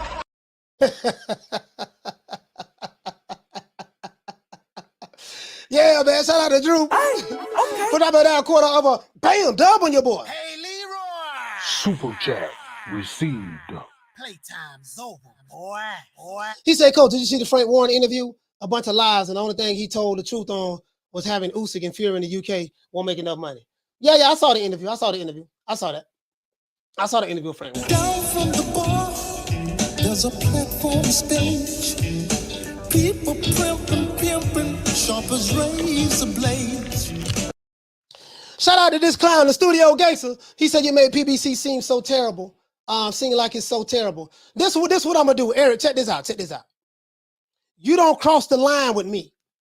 Once you say that you want me to drop my address, insinuating that you want to threaten me, you get what I'm saying? You cross the line with me. You see what I'm saying? Studio gangster. I appreciate the half a dub though. But I know you ain't gonna do nothing. We know that. So he said you make PBC seem like it's terrible for boxing. He said make it seem like I think you're one of them slow, stupid ass dudes. You're slow and you're stupid. I want you to stay here the entire show. I shall be insulting you and your mama and your daddy the entire show. He said stop generalizing. Satisfy certain fans against your own people. Eric, I give 2 fucks about you, nigga. Remember that. I give 2 fucks about you. I give 2 fucks about the mammy who gave birth to you. I hope that when you, I hope your mother would have swallowed you or aborted you when you was a child. I hope when you leave your house, one of those niggas out there kill your ass in a drive-by shooting. I don't give a fuck about you, nigga. Remember that. Fuck you, fuck your mama, fuck your daddy, and fuck any nigga down with you. You don't like what the fuck I gotta say, nigga? Call in when I drop the link. Bitch ass. Anyways, keep dropping that money too, hoe ass nigga. Anyways, Andrade. Now back to what I was saying. Can I just say, what the hell is up with the belt squatting as of late? If you're going to turn down a mandatory, just dump the title and don't waste everyone's time. That being said, it's very funny that he's clearly angling to set up a mandatory with Canelo Alvarez. That's his aim, right? That's if he can get by Zach Parker. You see what I'm saying? As for Janibek, he gets bumped up to full championship status, just like Devin Haney did. My guess is this is his inaugural defense. Will come against a mandatory challenger, Jaime Munguia, currently the #1 guy, but I'm pretty sure he's burnt that bridge pretty thoroughly at this point. And this is what they're saying in this article. I don't play over here, boy. I do not play over here, boy. I want all that smoke. I ain't running from no nigga. Any pro PBC, listen, any pro PBC nigga got a problem with me, y'all hate the phone line call the show. I don't like you niggas anyway. I don't like you niggas. Swear to God, I don't. Shout out to Southpaw Killer. Hey, okay. For dropping that quarter of a bam dub on your boy. Hey, Leroy. Super chat received. Playtime's over, boy. Please, Lord, let a game maker kill this nigga, Eric McKinnison. Please let a game maker do a drive-by and hit 17 to the dome on this nigga. Please. You'll be doing the world a just service. You's a fuck boy. Shout out to Southpaw Killer. Hey, okay. Dropping that quarter of a bam dub on your boy. Hey, Leroy. Super chat received. Playtime's over, boy. Let's move it on over here, man. The camera tripping again. I need to figure out what's wrong with my camera. I need to figure out why I be cutting off. Not a nice guy. Not a nice guy. I don't give a fuck. I don't. Not a nice guy. Let's see. What else we got? Oh, did I do the Huggy Bear? I ain't do Huggy Bear. Down from the bar, there's a platform stage. People pimping, sharp as razor blades. Southpaw Killer, what to say, family? He say Parker gives him a shot at being a third-time champ. He said you get nothing beating Janibek. Parker is a knockout artist, baby. And undefeated is still good, though. Still a good fight, bro. Okay. All right. That's your perspective. I ain't got no problem with that. Shout out to Drew. Hey, okay. For dropping that quarter of a bam dub on your boy. Hey, Leroy. Super chat received. Playtime's over, boy. He said Eric don't realize, coach, that Al Heyman himself is not pro Wakanda. I don't give a fuck what that nigga does. Down from the bar, there's a platform stage. People pimping, sharp as razor blades. Shout out to VQ Chris. Hey, okay. For dropping that $2 bam super chat on your boy. Hey, Leroy. Super chat received. Playtime's over, boy. He said this is the best boxing channel on YouTube. No cap. I appreciate that. Down from the bar, there's a platform stage. People pimping, sharp as razor blades. Shout out to Bishop Don Magic Wand. Hey, okay. Dropping that $2 bam super chat on your boy. Hey, Leroy. Super chat received. Playtime's over, boy. And moderators, do not block that nigga. Leave him over here. Don't block him. Leave him over here. Don't block him. Leave his ass right here. He gonna feel the wrath today. Shout out to Don Juan. He say sound like a prison GED coach. I don't know what it is. He got the right one. Down from the bar, there's a platform stage. People pimping, sharp as razor blades. I told you these pro Wakanda niggas hate me. They can't stand my guts. I told you guys this yesterday. They hate me with a passion. I told you these Wakanda dudes who believe in the whole concept of Wakanda. I told you they hate me with a passion. I'm their enemy. I'm their enemy. They hate me with a passion. I told you that. I'm battling a mindset. I will not relent. I'm back in war mode in my mind. I would not relent. I would destroy, desecrate any pro Wakanda dudes. I body entire communities. You better do some research on me, boy. I'm not the one. Not the one. Let's go here. Do we got the lights up yet? Cause I want to see if this whole ass nigga gonna call in. We need 42 more likes. Please, Lord, please let us get the likes up. I want this whole ass nigga to call in the show today. Oh, please let this bitch ass nigga named Eric McKinnison call in the show today. Please let that dick sucking ass nigga Eric McKinnison call into the show today. Oh Lord, please let him call in today. Let him go find his daddy so he can suck his daddy dick today. Please, Lord, please. Please. Let that fuck ass nigga call in today. Please let that nigga call in today. And threatening me. Let's see. Let's go here. Where we at? Here we go, right here.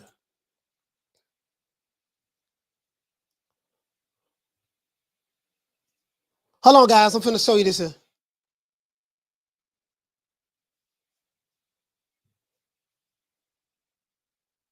Hold on, guys. All right, there we go. Now, I got this right here. I got this right here. Hold on, guys. Hold on. I'm trying to play the video. I want you guys to hear what Janibek had to say. The Janibek. Let's see what Janibek and my main man, my guy, Buddy McGirt. Y'all know I got a lot of love for Buddy McGirt. That's my guy. Pause.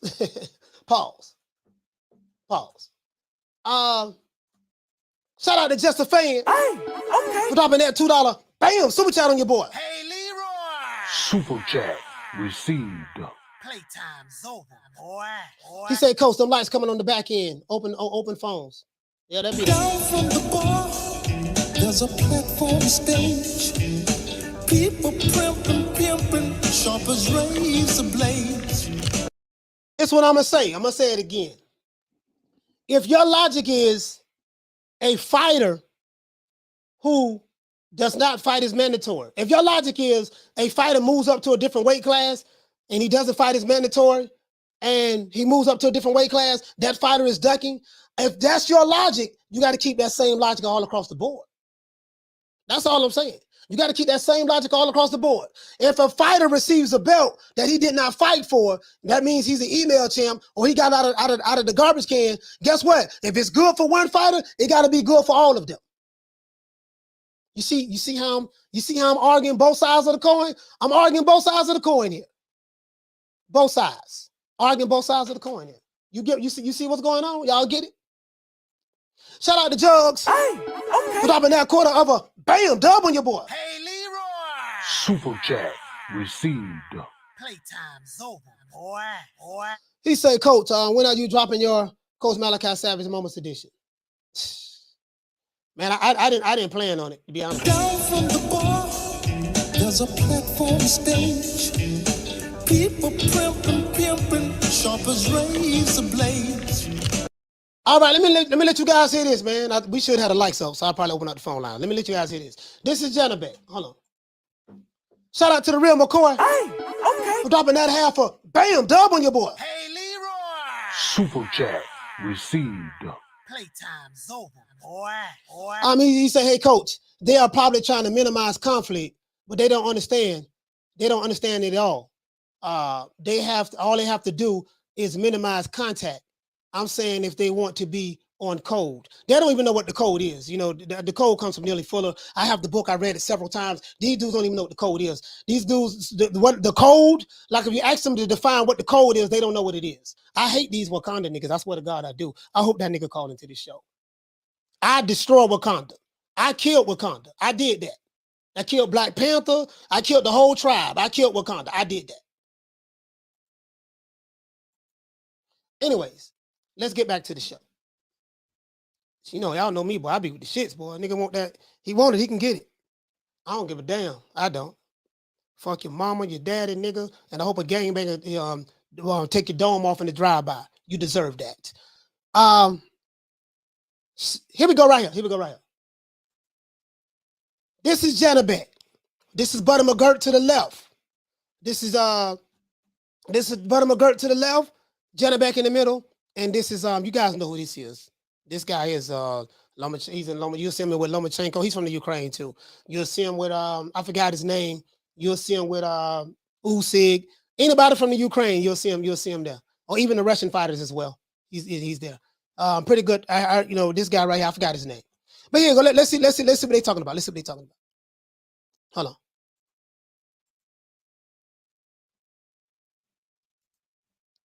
Nobody wants to fight with this guy. Who has ducked you? Birinchiden Andrade отказ berdi, Manguya da отказ berdi. Endigi mana kelishib o'tirgan Denedigunum rizam. Endi qancha qashsa. So you heard what he said, right? Champion bo'lamiz. He said they asked him who has ducked him. They asked him who has ducked you. He said Demetrius Andrade, that was the first one he said. He said Jaime Munguia. He said Jaime Munguia ducked him. That was the second one. He called the names out who ducked him. He called the names out. And listen, he ain't mixing his words. He called the names out who ducked him. He said Demetrius Andrade and Jaime Munguia. Let's continue. Undisputed. If other champions wanted to put their belts with him. Is there a middleweight that can beat him? No. Come on. I'm telling you, they can't beat him. The better the opponent, the better he is. That was Butter McGirt you heard talking, guys. Endi boshlab жатыр бұл жұмыс. I don't understand what they saying. You know, I don't speak the language. But anyways, this is what they said. They got a video saying, you know, man, the dude ducked me. Now I just played you what James Lightside Tony said. James Lightside Tony said, look here, man, anybody talking about they want to smoke with me, I'll fight anybody. All you had to say was, you know, but that's James Tony, though. That's James Tony. James Tony said, look at my resume. Resume speaks for itself, right? Let's see if we got the lights up. Want this bitch ass nigga to call in the show. Please let this whole ass nigga call in the show. Anybody from Wakanda want to call in, feeling some type of way? I want to entertain you today. Anybody, we need 3 more lights. We need 3 lights. Anybody from Wakanda feeling some type of way? Please, I want to hear from you today. Call in. Call in. Call in, please. I'm begging. Call in. I'm begging, please. Please. Please. Hey. Oh, we got the likes. We got the likes. We got the likes. We got the likes. Here we go. Here we go. Here we go. Phone lines is open. It's strolling down at the bottom of the screen. 530-494-9636. I only want to hear from Wakanda today. If you a Wakanda nigga and you feeling some type of way, if you feel that I'm talking bad about the PBC, if you feel that I'm talking bad about black fighters that signed to the PBC, if you feel that I'm talking bad about Al Heyman, if you feel that you want my address and you want to pull up on me, please call the show today. Please. 530-494-9636. 530-494-9636. 530-494-9636. And do not block your number. I want to see your phone number. Don't block your number. I want to see your phone number. Damn, what was that? Oh, my bad, y'all. My bad. Sorry about that. Made me forget what the hell I was going to do. All right, I just connected it to the roadcaster. Please call in. The hotline is open. The Wakanda hotline is open. Eric, where you at, boy? Call in, boy. Call in. Eric, call in. I want to hear from you. I want to hear that gangster shit. Please call in. Please call in. Shout out to Robert Guerrero. What's going on, fam? Eric Gutierrez said we're Wakanda forever.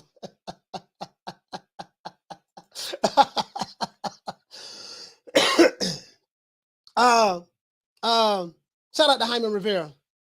Yeah, man, nigga gonna be coming on my platform talking that bullshit. I don't want to hear that shit. Not me. I ain't running nowhere. Please. Wakanda, please call in Wakanda. Wakanda, please call in. Call in Wakanda. Where y'all at? Eric, where you at, boy? Where you at? Eric, where you at? Please, where you at? We did it first, and we motivate even the greats. This is different. You understand? We have Jennifer Lopez, we have Maluma, we have J Balvin, we have, so when I called him up, I was like, yo, what do you think? He say, what did he say? He say, Coach ducking white smoke. I don't give a damn. I want all the smoke. White? Didn't you hear what I just said, Jay Johnson? I said, I don't care if you're from Russia. I don't care if you're from the UK.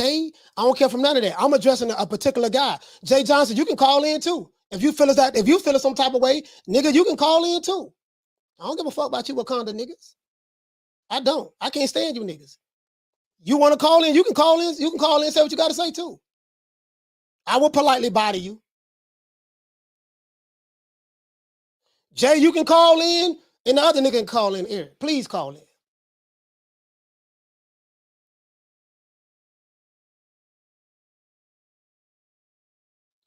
Let's see. Shout out to Halim. Halim, what you say? He said evening karma.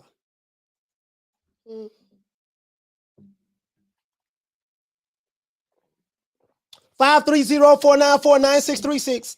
530-494-9636. 530-494-9636. 530-494-9636. Phone lines is open. Shout out to, in my opinion, you say buddy with him, I guess. Is he can scrap? Yeah, I don't get what you're saying. You say buddy with him, I guess. Is he can scrap? Oh, you talking about Buddy McGirt? Yeah, Buddy McGirt. Yeah, Buddy McGirt. Yeah.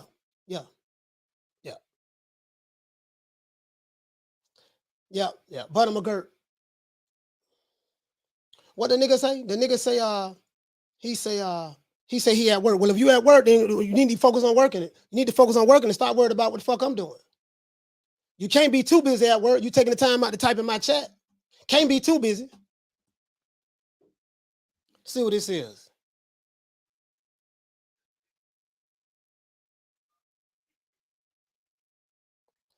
Caller, what's your name? Where you calling from? SB from San Diego. SB from San Diego. Talk to me. Yeah, I'm gonna make all these guys. Hey, your phone. Hey, listen, your phone breaking up. I can't hear nothing you're saying. It sounds like it's a whole bunch of static. Everybody talking that smack on the chat. Need to call in. Don't make it. Call out your damn name. Can't you put your profile picture up like the coach says? Call in. I want to hear. That's all, coach. All right, salute. Hold on, sorry about that, guy. We got another call calling in. Except press 1 to send a voicemail. Hope this is him here.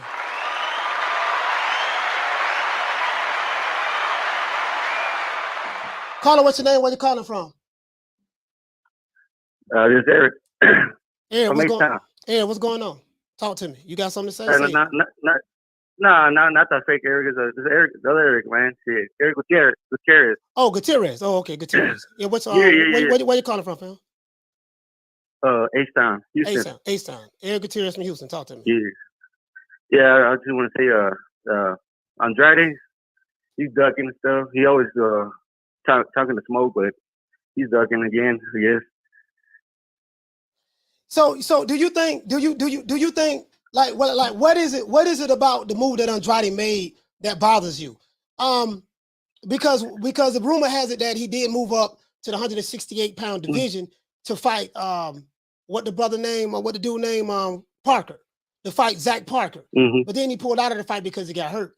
So the WBO said, okay, listen, we're gonna reissue this mandatory for you to fight Janibek since you're not fighting that guy. Go ahead and fight this guy. The issue that I have is you held the belt for 30 days. You could have just moved up back then when you said that you was going up to fight Zach Parker. Instead of, you get what I'm saying? You could have just did that then and relinquished the belt. But you held on to the belt, and then you show a picture of you throwing the belt in the garbage can, which makes it seem like that you're ducking. You know what I mean? You know, so basically you just ducked this guy after they mandated you to fight him for the second time, and you held the belt for 30 days, knowing that you had 30 days in order to make a deal with this guy, and you throw the belt in the garbage can, and then now, you know, this guy's been elevated via email or via the garbage can to WBO status. So that's the issue that I have. What issue that you have? What say you? The issue I have, why did he fight Benavidez or Janibek or Charlo and stuff when he had the chance? You know, just get them out the way. Yeah, the Charlo situation, I don't know if he had an opportunity to fight Jamal Charlo. Jamal Charlo, he pulled out of that situation years ago, but I don't know what went on with that, so I really don't have a lot of comments on that. I can only comment on what's been going on recently. As related to Jamal Charlo, I mean, Jamal Charlo don't want to fight him. He said that, he let that be known. So maybe he's moving up to 168 in order to fight those other guys. You know what I mean? Maybe he's moving up to 168, maybe fight those other guys. But Eric, is that anything else you got to say? Yeah, appreciate it, Coach, and tell fake Eric, you know what I'm saying? Just block him, dude, because you're messing up my name, you know? Oh, yeah. yeah, for sure, man. Hey, shout out to Eric Gutierrez, man. I'll specify Eric Gutierrez. Thank you. Yes, sir.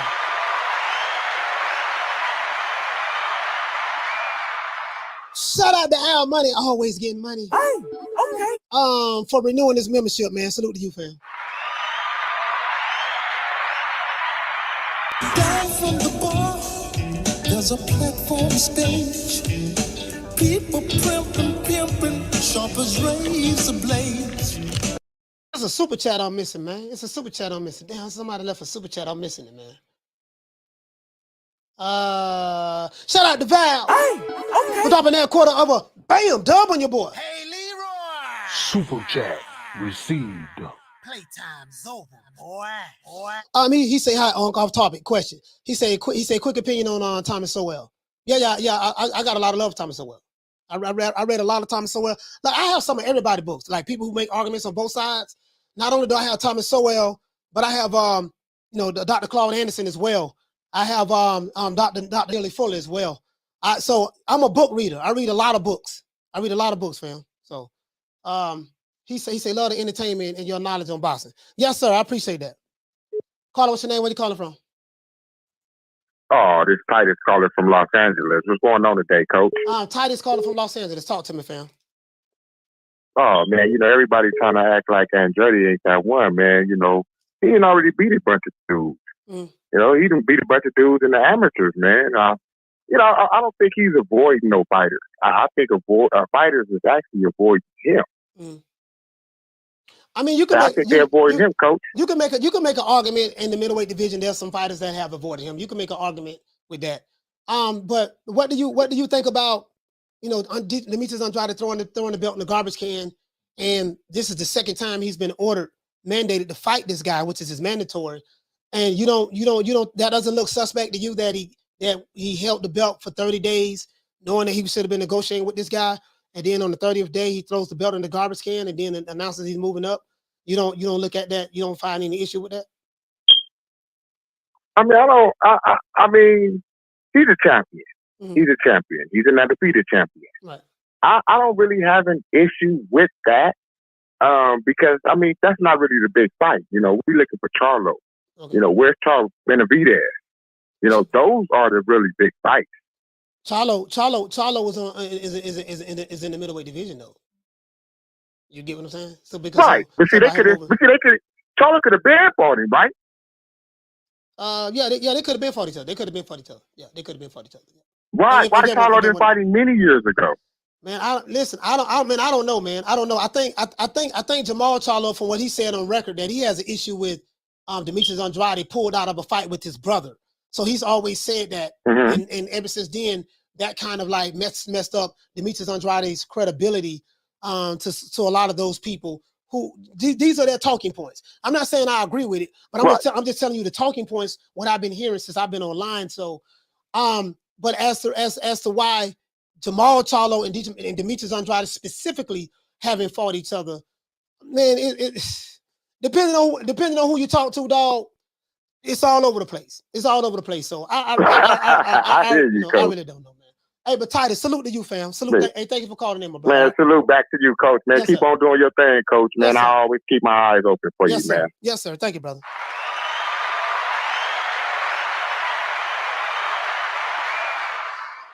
Shout out to Reds. Hey, okay. Shout out to Reds and Leroy for dropping that quarter of a bam dub on your boy. Hey, Leroy. Super chat received. Playtime's over, boy. He said every time a PBC fighter across the street to fight a top ranked fighter, PBC always get their ass whooped. Down from the bar, there's a platform stage. People pimping, sharp as razor blades. These niggas pledge allegiance to promotional companies. I pledge allegiance to the sport of boxing. Therein lies the problem, Reggie. Caller, what's your name? Where you calling from? What's up, Coach? This is O from Cali. O from Cali, man. The phone lines is hot. O from Cali. Talk to me. Yeah, man, I like Demetrius Andrade, but and I want you to answer this question, Coach. What's the only good reasons to move out of the weight division where you haven't conquered, where you haven't taken over? What's the only reason to move up? The only reason I would think to move up is the fact. Or reasons, couple reasons. Yeah. Okay. Well, one reason I would say, well, maybe he wanted to move up because he couldn't get the fights that he wanted. He was on the same side of the street with Triple G. He couldn't get that fight. Jamal Charlo's with the PBC. He couldn't get that fight. I don't know. I think he pursued the Jaime Munguia route. I don't know. I think, as a matter of fact, I think he did. Jaime Munguia didn't want to fight him. If I'm not mistaken, I could be wrong, but I think something of that sort. So I guess he's like, I can't land the big fights. You know what I mean? So I'm gonna just go ahead and move up. So that's the only thing I can think of as an argument for Demetrius Andrade. The problem I have is you could have just moved up months ago when you was allowed to go up to the super middleweight division to fight Zach Parker. Once you was allowed to go do that, to negotiate a contract to fight Zach Parker, and you had a fight date, you should have dropped the belt then. You should have dropped the belt then. You held on to the belt, right? Which signified that you did not officially move up. Once you don't drop a belt, that signifies you did not officially move up. So then when you pull out of the Zach Parker fight because he had an injury to his back, now he's been mandated to fight his mandatory again. And then you hold on to and they gave you 30 days.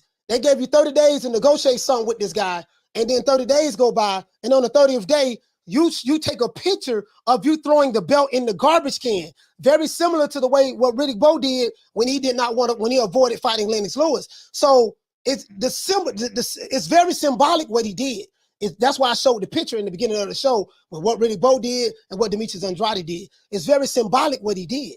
You get what I'm saying? Because we know when Riddick Bowe did that, he ducked Lennox Lewis. Yep. So that's what I mean. Yeah. You get what I'm saying? Yeah, I agree with everything. But and some of the reasons to move up, I say, is you must be struggling with weight, which I don't believe to be the case. Mm-hmm. Or another reason, you're gonna chase a money fight. So with him, yeah, he's a champion at 160, but he hasn't conquered 160. Mm-hmm. So I would say, yeah, it's a duck because maybe he's afraid of losing to this guy. Mm-hmm. But I would say, now that you're moving up, you better want all the smoke at 168. We don't want to see you. You better go after the top guy. So I think it's a lot of pressure on him to basically go after the top guys. So if you're going to say you move up, we don't want you to fight no names. It's all smoke. It's all smoke. The top guys. Yeah. I get exactly what you're saying. And you know what? You hit the nail right on the head. If you move up to 168 and you fighting a bunch of tomato cans, that's a problem. That's the problem. Yeah, I got you. Hey, salute to O from Cali, man. We got other calls calling in. Salute to you, fam. All right, peace. Yes, sir. Phone lines open. 530-494-9636. 530-494-9636. Caller, what's your name? Where you calling from? My name is Tracy Johnson, Demetrius Andrade's brother. Tracy Johnson, Demetrius Andrade's brother. Talk to me. So the thing is, right? Where you calling from? I'm calling from Boston, Massachusetts. All right, you calling from Boston. Talk to me, fam.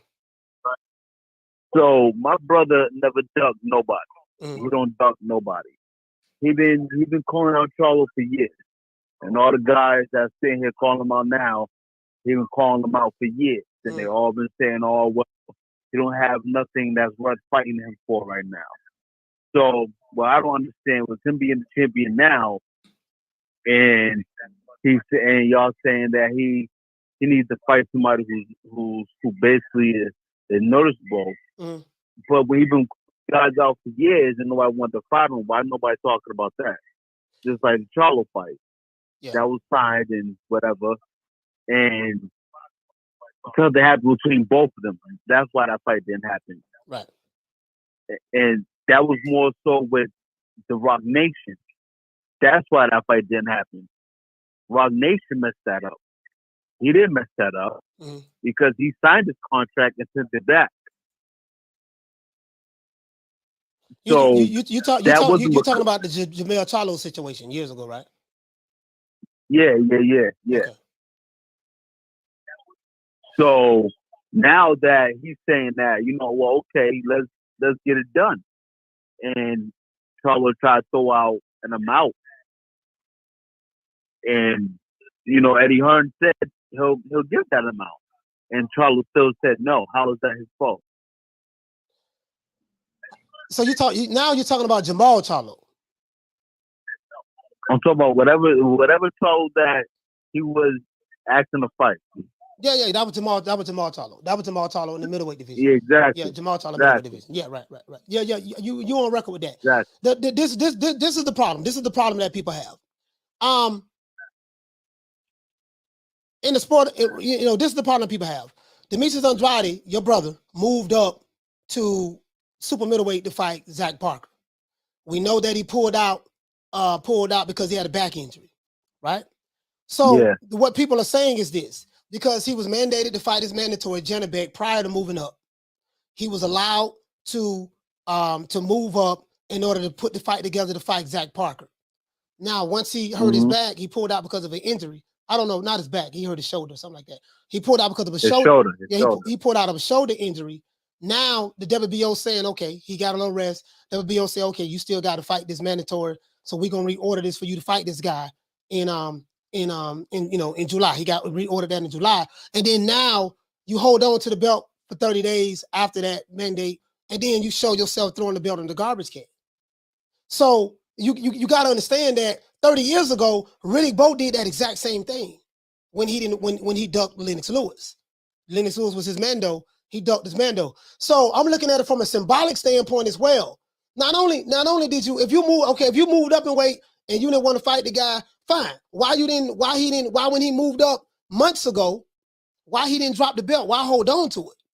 And then now it just seemed like, okay, you held on to the belt. And then now that you got to fight this guy, now all of a sudden, on the 30th day, you throw the belt in the garbage can and you're moving up. So now everybody, it makes you look like a duck, because now you're sitting there with a garbage can, dropping that belt in the garbage, and you got Janibek online saying, and Butter McGirt saying that, yeah, man, they ducking him.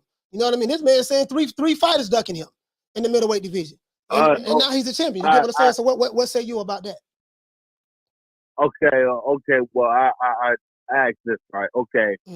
So it said he's midday to fight Zach Parker, right? Okay, fine, that's fine. Okay, so my thing is, he fights Zach Parker and he beats him. Was that gonna move him? Is that move closer to a big fight with the guys that he's been calling out for years that's been ducking him? Or is that just another name to put on the resume? I mean, I don't know. I don't know how to answer to that. Like, if he beats Jack, exactly. Nobody knows. Nobody knows but him. Nobody knows but him. So everybody's looking at it as like, oh well, he's sitting here ducking these guys, or he's throwing the belt in the trash. Well, y'all can feel how y'all feel. I'm not saying what's right and what's wrong, but only he knows why he's doing it.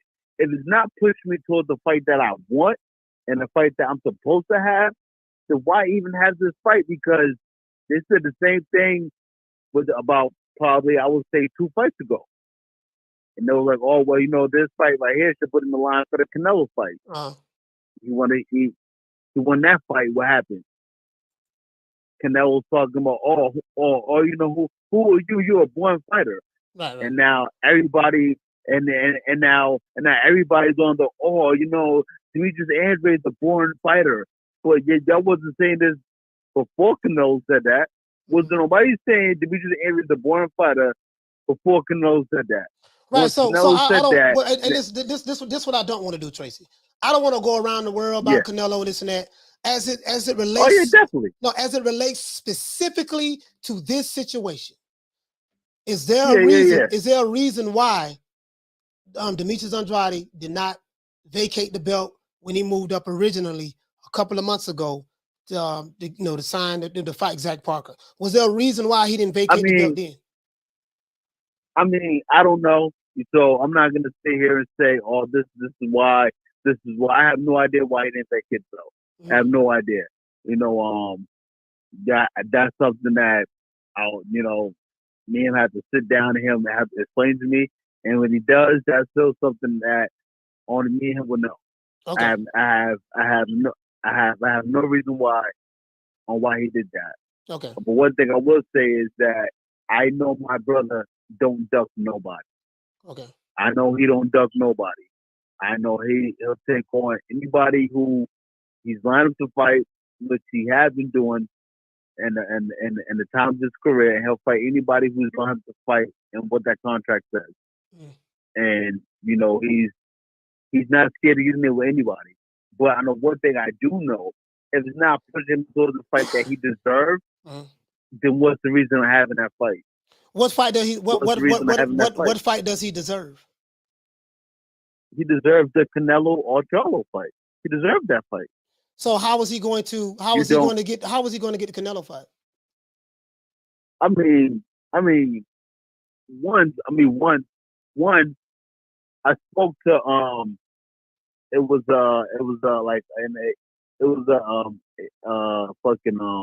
assistant of Mauricio Suleiman, and it was on I forgot that app.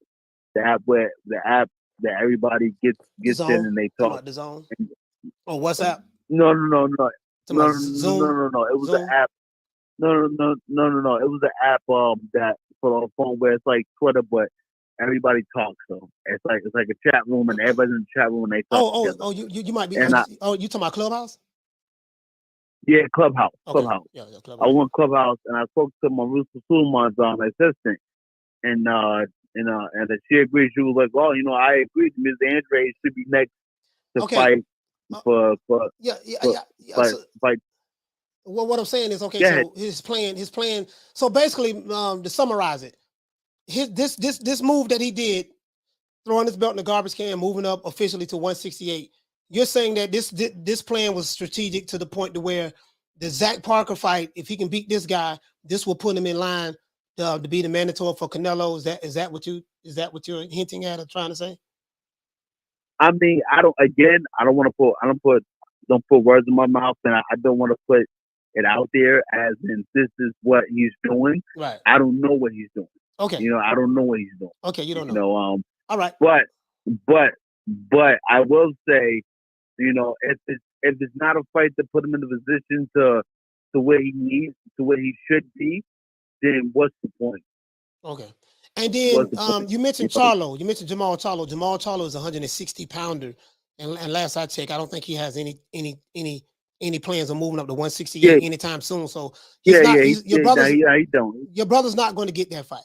So he got to get back. He got to get back Zach Parker. But you do understand this is why people are saying what they're saying. I just want to run that by. Oh yeah. Tracy, definitely. I definitely understand. Yeah, I definitely understand. All right, so you said you're Demetrius Andrade's brother. Yeah, and if you don't believe me, you can go on my Instagram and you'll see. I help you get ready for all of the big fights. What is your Instagram? My Instagram is the Titan Johnson. THE? Yep. The Titan Johnson. TAN Johnson? Yep, Titan. TITAN Johnson. Yeah, TITAN Johnson. Okay, I got you. All right, I'll check you out. Titan. Hey man, salute. Thank you so much. Yes, sir. No problem.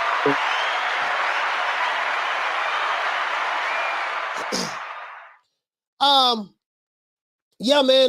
The brother said he's Demetrius Andrade's brother. So, you know, it is what it is. He says brother ain't ducking, man. He says brother ain't ducking nobody. Know what I mean? Joe, what you say, Joe? Big soldier. Shout out to Big Soldier. Who else in the building? Phone lines is hot. Man. I'm still waiting on Wakanda to call. I'm still waiting on these Wakanda dudes to call. Wakanda ain't called yet. I'm still waiting on Wakanda to call.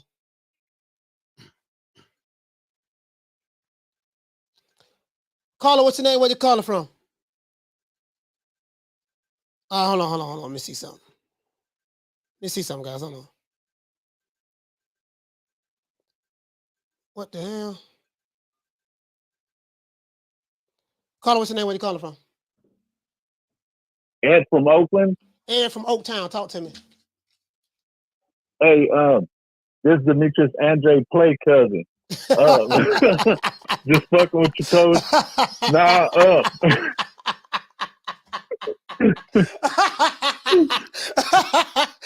That was a good one. I'm just fucking with your coach. Nah, I just think all this was Andre's attempt to get some attention, and it just blew up in his face.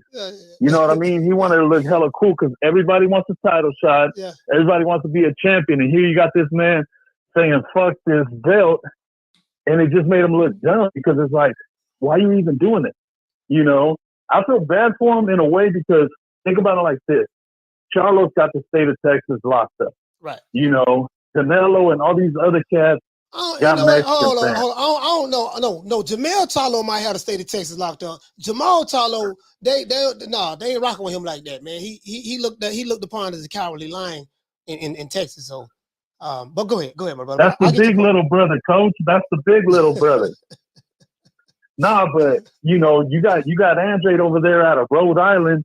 Ain't nobody really fucking with that man. Yeah. You know, you don't really hear much talk about him like you hear all these other cats. So I think he's just trying to do whatever he can to get some shine because he tried showing up at Canelo's, you know, press conference and basically got laughed out of there. Yeah. So he's looking at it like, damn, I can't get a fight to save my life. Yeah. And I just think he just said, fuck it, let me try this PR stunt, see if it works. Yeah, that was a bad PR stunt because 30 years ago, Riddick Bowe did that, which this is where Demetrius Andrade got the idea from. 30 years later, he does exactly what Riddick Bowe did. And the crazy part about it is Riddick Bowe threw his belt in the garbage because he did not want to fight Lennox Lewis. He outright ducked him. Oh yeah, I remember all that. I was a youngster when he did it, but you know, as an American boxing fan, you know, we took it like, oh damn, this fool a gangster. He's saying fuck that belt. You know, he wants to run it back with Holyfield again. So it was easy to dismiss it as a duck at the time because you're like, man, Holyfield been the man for a minute. That's before the Tyson fight went down. So you're right about that. You know, we just kind of ignored it. No, you're right. Because Holyfield beat Buster Douglas to become undisputed, and then I think shortly after that, 92. Yeah, shortly 2 years later, he ended up fighting Riddick Bowe, and him and Riddick Bowe fought 3 times. They had a trilogy. Yeah. Yes, you know what? You make a valid point. You make a valid point. I never even looked at it that way. Now that I think about it, I see exactly what you're saying. Yeah, I see exactly what you're saying as it relates to Riddick Bowe. But yet and still, he still ducked Lennox Lewis because he never fought Lennox Lewis anywhere in his career. True. He never fought him. True. So you see what I'm saying? So hey, but Ed from Oaktown, salute to you, fam. Salute. All right, Town Biz.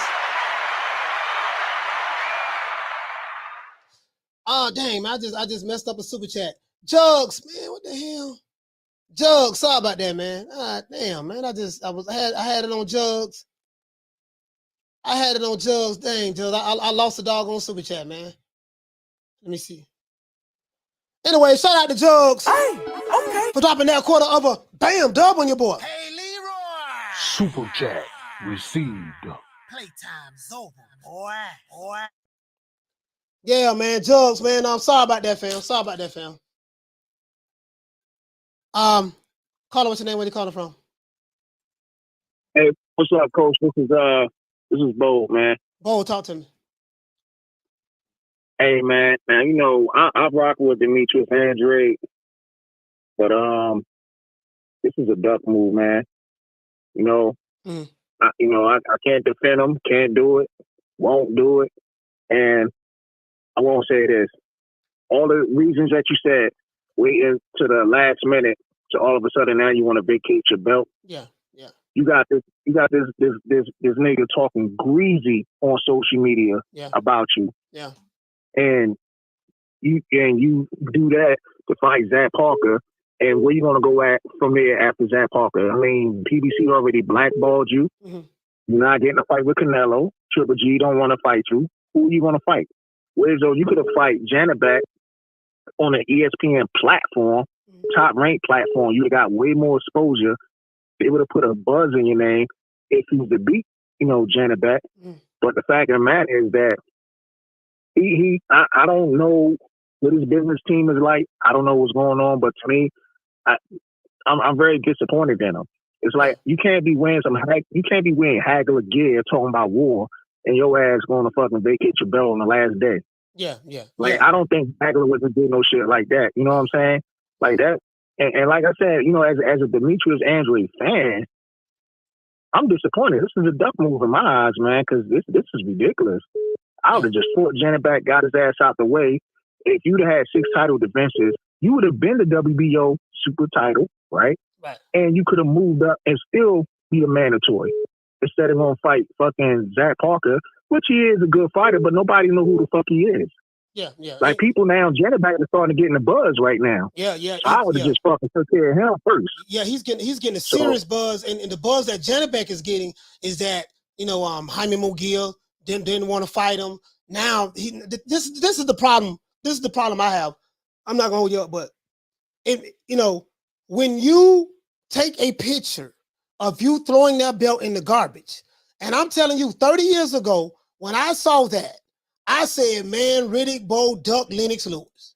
I said it 30 years ago, and when people look at that picture of Riddick Bowe throwing the belt in the garbage, it's always the stigma that always has is this. Oh, you avoided Lennox Lewis. To this day, when you ask Lennox Lewis about Riddick Bowe, he'll say that. He said, yeah, man, he ducked me. He avoided me. He threw the belt in the garbage can, right?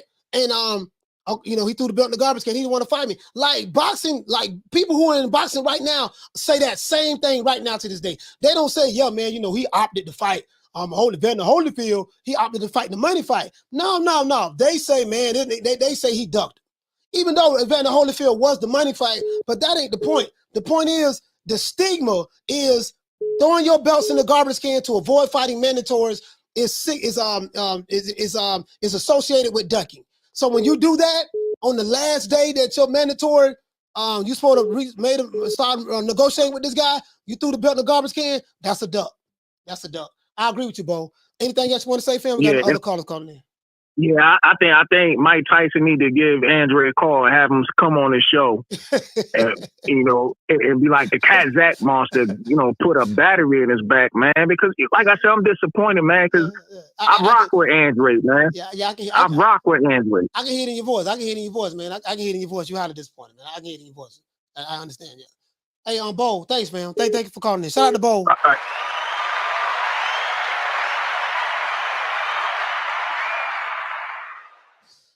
Yeah, man. Let's see what's up. Caller, what's your name? Where you calling from? Hey, I'm Trey calling from Oakland. How you doing, man? Troy calling from Oakland. Oaktown, man. The town. We got 2 calls from the town today, man. Town business. Man? Yeah, man. Town business. Yeah, man. Talk to me. But Demetrius Andrade, Boo, if he would have fought Janibek, I mean, would he have really gained if he beat him? Okay. Nobody would give him the respect for it. It would just be another no-name fighter, pretty much. You know, this is, you know, Janibek getting gifted this belt is his claim to fame right now. And then, like you were saying about holding the belt for 30 days, I think he was probably trying to see if he could make something happen. I mean, you gotta understand that's his belt. I don't think nobody just wants to give up their belt. Yeah, so I think he probably tried to see what other. I think he probably. We got examples. We got examples where people that was willing to give up their belt in recent history. But anyway, you're right. I mean, but not everybody the same. But you know, the Riddick Bowe situation. I mean, I get what you're saying. If you consider it's a death for Riddick Bowe, it got to be a death for Boo Boo. But the difference between Riddick Bowe situation is Lennox Lewis knocked him out in the Olympics. And you know, Lennox Lewis was, you know, he had a name. So you know, it kind of that feels more like a duck than Boo ducking Janibek, who, I mean, like I said, really, whoever heard of him? Like I said, if Boo Boo beats him, what respect does he get? He doesn't really get no respect if he beats Janibek. Let's just be honest about that. Nobody's jumping out their feet to see that fight. What respect is he getting now? What is? I mean, he's going up to a higher division. You know, he got to get his feet. I mean, he's going to fight Parker. He got to get his feet wet. See what if he can handle that weight. And then after Parker, we'll see the next move. Will he fight? Wouldn't he be the mandatory to fight Canelo? When he be? I think he. Go ahead. No. See, this is the thing, right? This is the issue I have. you saying that, okay, you know, no one knows who Janibek is. People know who this guy is. This guy has a reputation for knocking people out. He only has 12 fights. He only has 12 fights, right? So you say, so I hear what you're saying. You're saying that Demetrius Andrade won't get no credit for fighting that guy, right? Okay, but did he get credit for fighting Jason Quigley? He did not. Did he get credit for fighting Liam Williams? I think he kind of did. Nope. You know, but he kind of did, but not too much. But yeah, go ahead. But did he get credit for fighting Luke Keeler? No. Did he get credit for fighting Macy Sulecki? No. So none of these guys have the buzz or the hype or brings to the table what a guy Janibek who has 12 fights. You know what I mean? So you defended your titles multiple times in the middleweight division. But when it comes to this particular fighter, you move up, then you pull out of that fight because you have an injury, and then the WBO mandated you to fight this guy prior to you moving up. So when you move, I think what people are looking at is the timing of everything. It's like as soon as you got mandated to fight Janibek, you said, I'm going to move up to the super middleweight division, but you never dropped the belt. So you never dropped the belt. Okay. So I get what you're saying. He might have was holding it for leverage to see can he land something big in the middleweight division, right? And so now what you're saying is Janibek is high risk, low reward, and he's looking for bigger fish to fry, right? Yeah, he's definitely a big low reward, bigger risk, but at the same time, I mean, you gotta think about it. I mean, Andrade's been fighting a bunch of low reward, big risk type guys because I mean, like I said, anytime you fight, period, you're taking a risk. But you know, like he's at a point where now it's like let me get a name. Can I get a name? I like who knows? We don't know if behind closed doors he kept that belt longer. Maybe Charlo would have manned up. You know, possibly.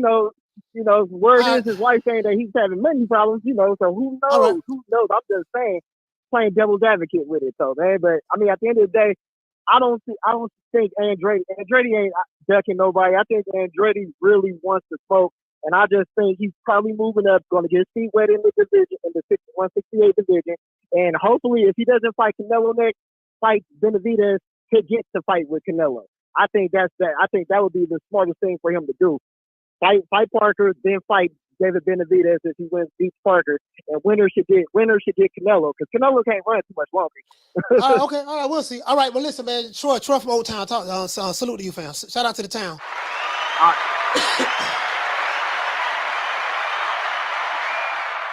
Shout out to Just a Fan, man, for renewing his membership. Let's give him a round of applause.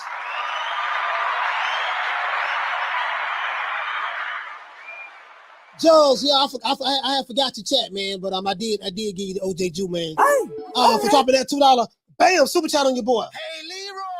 Super chat received.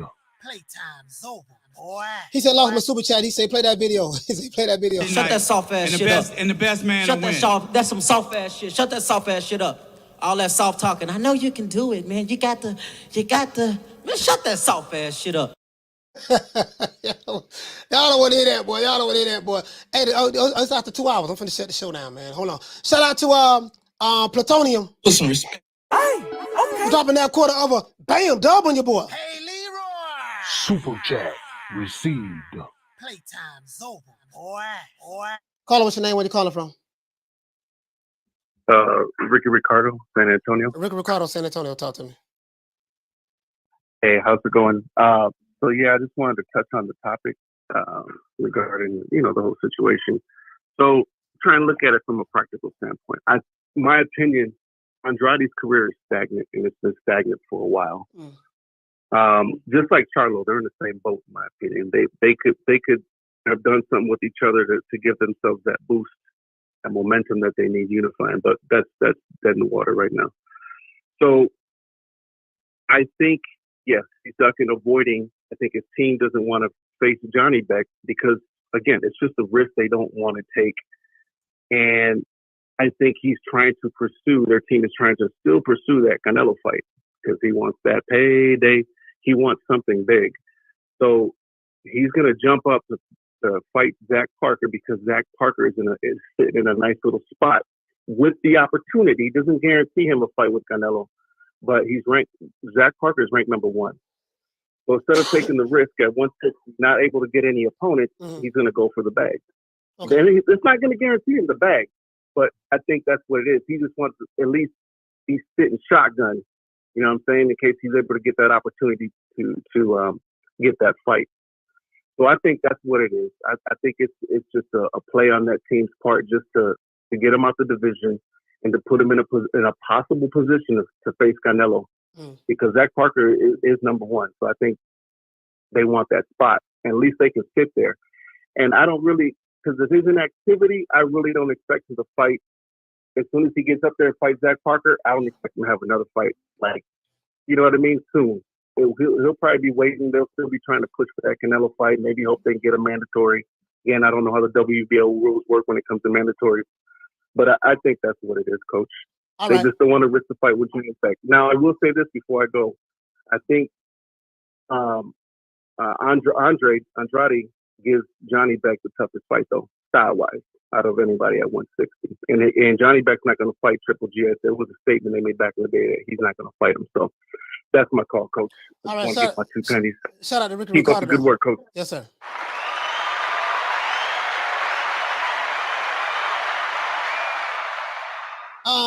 Plutonium, what you say, fam? You say Andrade is 30-something years old. He's never defeated a champion and has a prospect resume full of bums. But this bum is taking the easy matches, fighting other bums. He said disappointment after disappointment. Yeah, his resume don't look good at all. Down from the bar, there's a platform stage. People pimping, sharp as razor blades. Shout out to Nigel Hines. For dropping that 179. Bam, pound on your boy. Hey, Leroy. Super chat received. Playtime's over, boy. He said, call it what it is, Coach. It's there for all to see. I called it what it was. If you've been listening to the show, I called it what it was. I said it was a duck. If you've been listening to the show. Down from the bar, there's a platform stage. People pimping, sharp as razor blades. It's a duck. He ducked the guy. You know, there's no way around it. That's what he did. You know what I mean? Shout out to JRG. For dropping that quarter of a bam dub on your boy. Hey, Leroy. Super chat received. Playtime's over, boy. What is man would say? You say this caller all duck talk. Down from the bar, there's a platform stage. People pimping, sharp as razor blades. I'ma say it like this here. And you got to look at it from the perspective that I see it from. 30 years ago, 1992,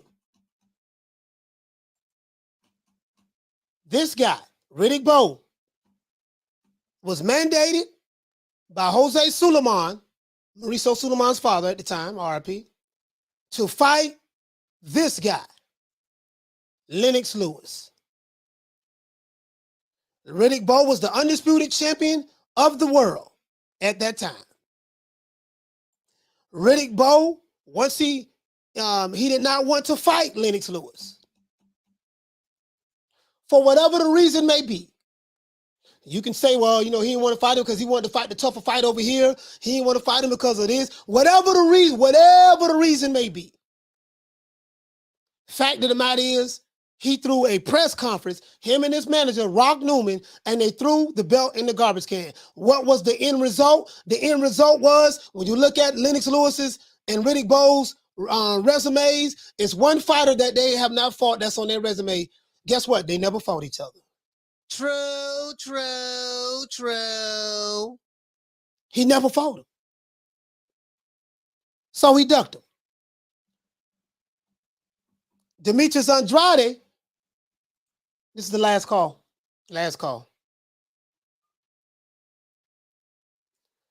Caller, what's your name? Where you calling from? It's your boy Jesse from Compton. Jesse from Compton, talk to me. What's up, man? Yeah, this is a definite duck, but I think this is like a symptom of something else, like with boxers, like nowadays. I think a lot of them don't want to like build up their their resumes like slowly but surely, and they just want to like take these giant leaps. And like for him, I guess that fight with Canelo, but when you base your whole career off getting a big fight with whatever star, you know what I mean, not just Canelo, like in other divisions as well. I mean, your career is basically them. It's no longer your career. Your career, in a sense, belongs to him. Because what have you done? Like aside from trying to get the Canelo fight, I mean, he fought. What was the last time? Who did he fight? It was that Irish dude, right? Yeah, Jason Quigley. Quigley. Oh, Quigley. There you go. Yeah, and yeah, like instead of focusing on that, I mean, really, you're focusing on one dude, and you have your whole career ahead of you. I mean, he's been trying to fight Canelo for like what, 4 years or more, maybe. Yeah. He could have had more meaningful fights that could build up to that. I mean, but when you just look at one opponent and see the money, well, instead of thinking long term that, oh, maybe I can build up my resume and possibly get other fights that can get me paid, you know, not as much, but it eventually add up, and then maybe I could, in a sense, you know, be of some value to the fighter that I'm trying to get at. You know, I mean, obviously they don't have to fight them if they don't want to, but you know what I mean? Like, this is just like a symptom, I guess. Yeah, he did duck him, but I'm saying it's like a symptom of a fighter, in just a generalization, basing their whole career off of like trying to fight one dude. I mean, I got you. well, I don't know, man. I got you. Hey, shout out to Jesse from Compton, man. Thank you for calling in, bro. Shout out to you, man. Yes, sir. Shout out to phone lines is closed. Shout out to the Mad Titan for becoming a member, fam. Bam. Hey, Leroy. Super chat received. Playtime's over, boy. The Mad Titan, salute to you, fam. For dropping that half a bam dub on your boy. Hey, Leroy. Super chat received. Playtime's over, boy. The Mad Titan say Tank Davis has a better resume than Demetrius Andrade. Down from the bar, there's a platform stage. People pimping, sharp as razor blades. So now, I'll tell you guys about the symbolism of it. Shout out to my brother Retro Boston, the documentary. Salute to you, blood, for being here, my brother. I tell you guys about the symbolism of it. When 30 years ago, when Riddick Bowe did this, I said 30 years ago, when I was 18 years old, that he ducked Lennox Lewis. How do I know? He never fought him. They never fought. Same era, they never fought. Threw his belt in the garbage can, right? Whatever the reason may be, bigger fight, low risk, high reward, wrong side of the street, whatever reason may be, he threw his belt in the garbage can to avoid fighting his mandatory. Well, everything, and this is always be looked upon as that, right? When I go over here,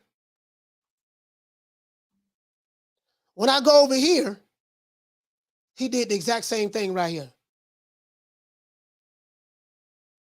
So when you see a fighter throw a belt in the garbage can, it's symbolic with ducking Lennox Lewis.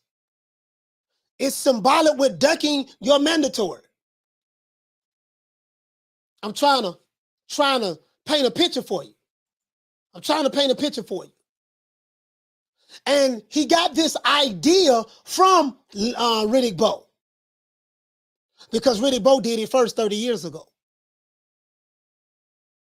So it makes this guy Janibek look like the Mexican monster, even though he's not from Mexico. The Eastern European monster, Kazakhstan monster. You follow me?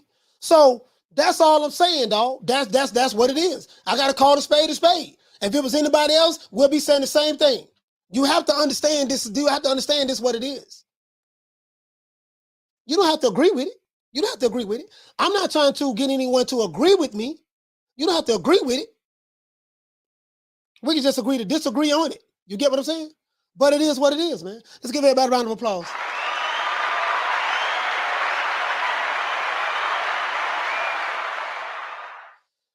Let's give everybody, man. Let's go ahead and do this, man. OJ Jew Man style. You already know what time it TI is, man. We're gonna go ahead and I'm gonna go ahead and give everybody a shout out, man. While I can, man. While I can, give everybody a shout out. You're begging me not to leave you, and I refuse to let you go.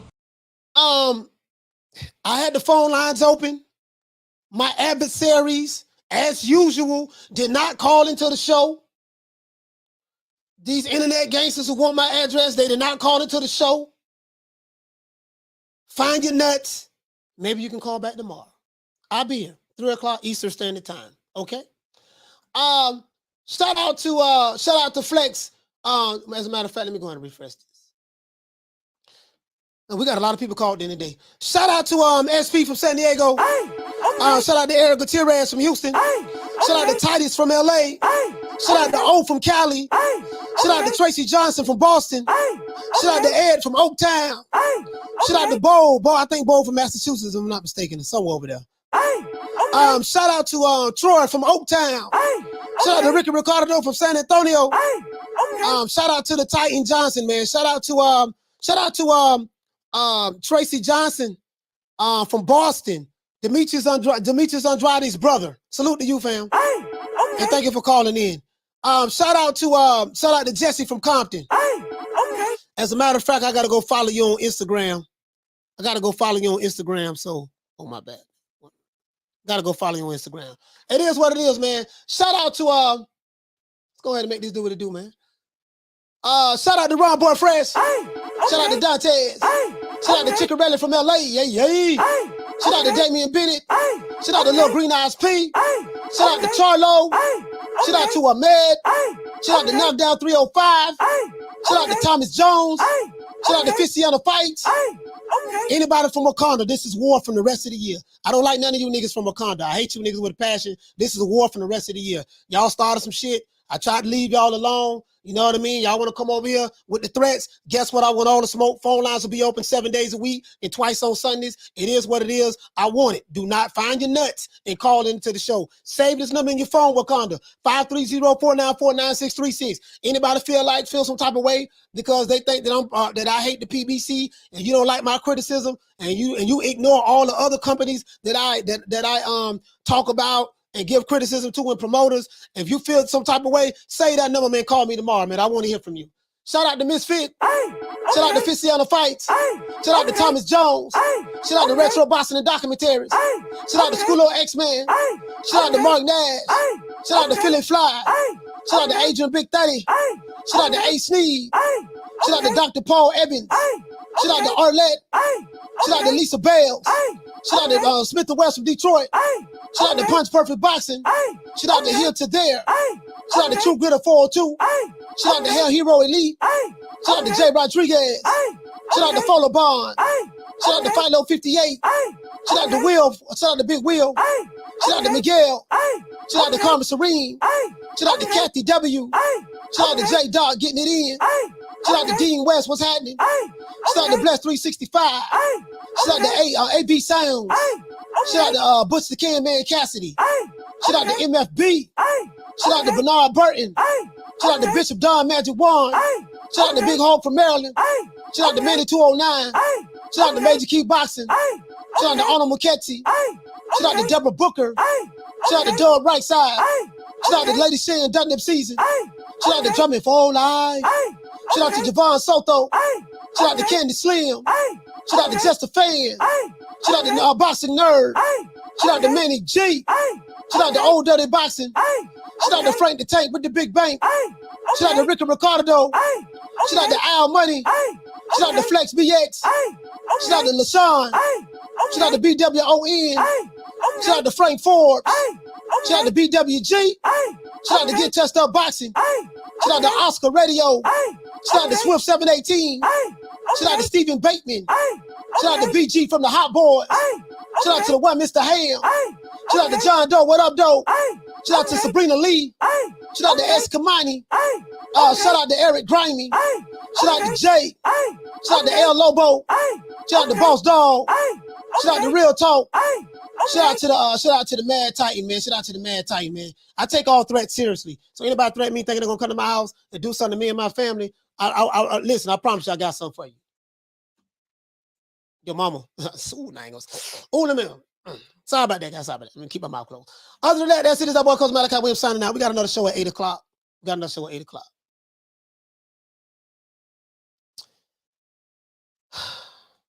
It's something new that I'm trying. So y'all bear with me. Tune in at 8 o'clock. Got a show. It's going to be over here. The party going to be over here at 8 o'clock. We're going to be on the air for like an hour and a half. Other than that, that's it. It's our boy, Coach Malachi Williams signing out. Any of my detractors, you Wakandas, save my number. Call me. I want to hear from you niggas. Okay? And guess what, man? Y'all have a nice day. Let's go ahead and do this Devin Haney style.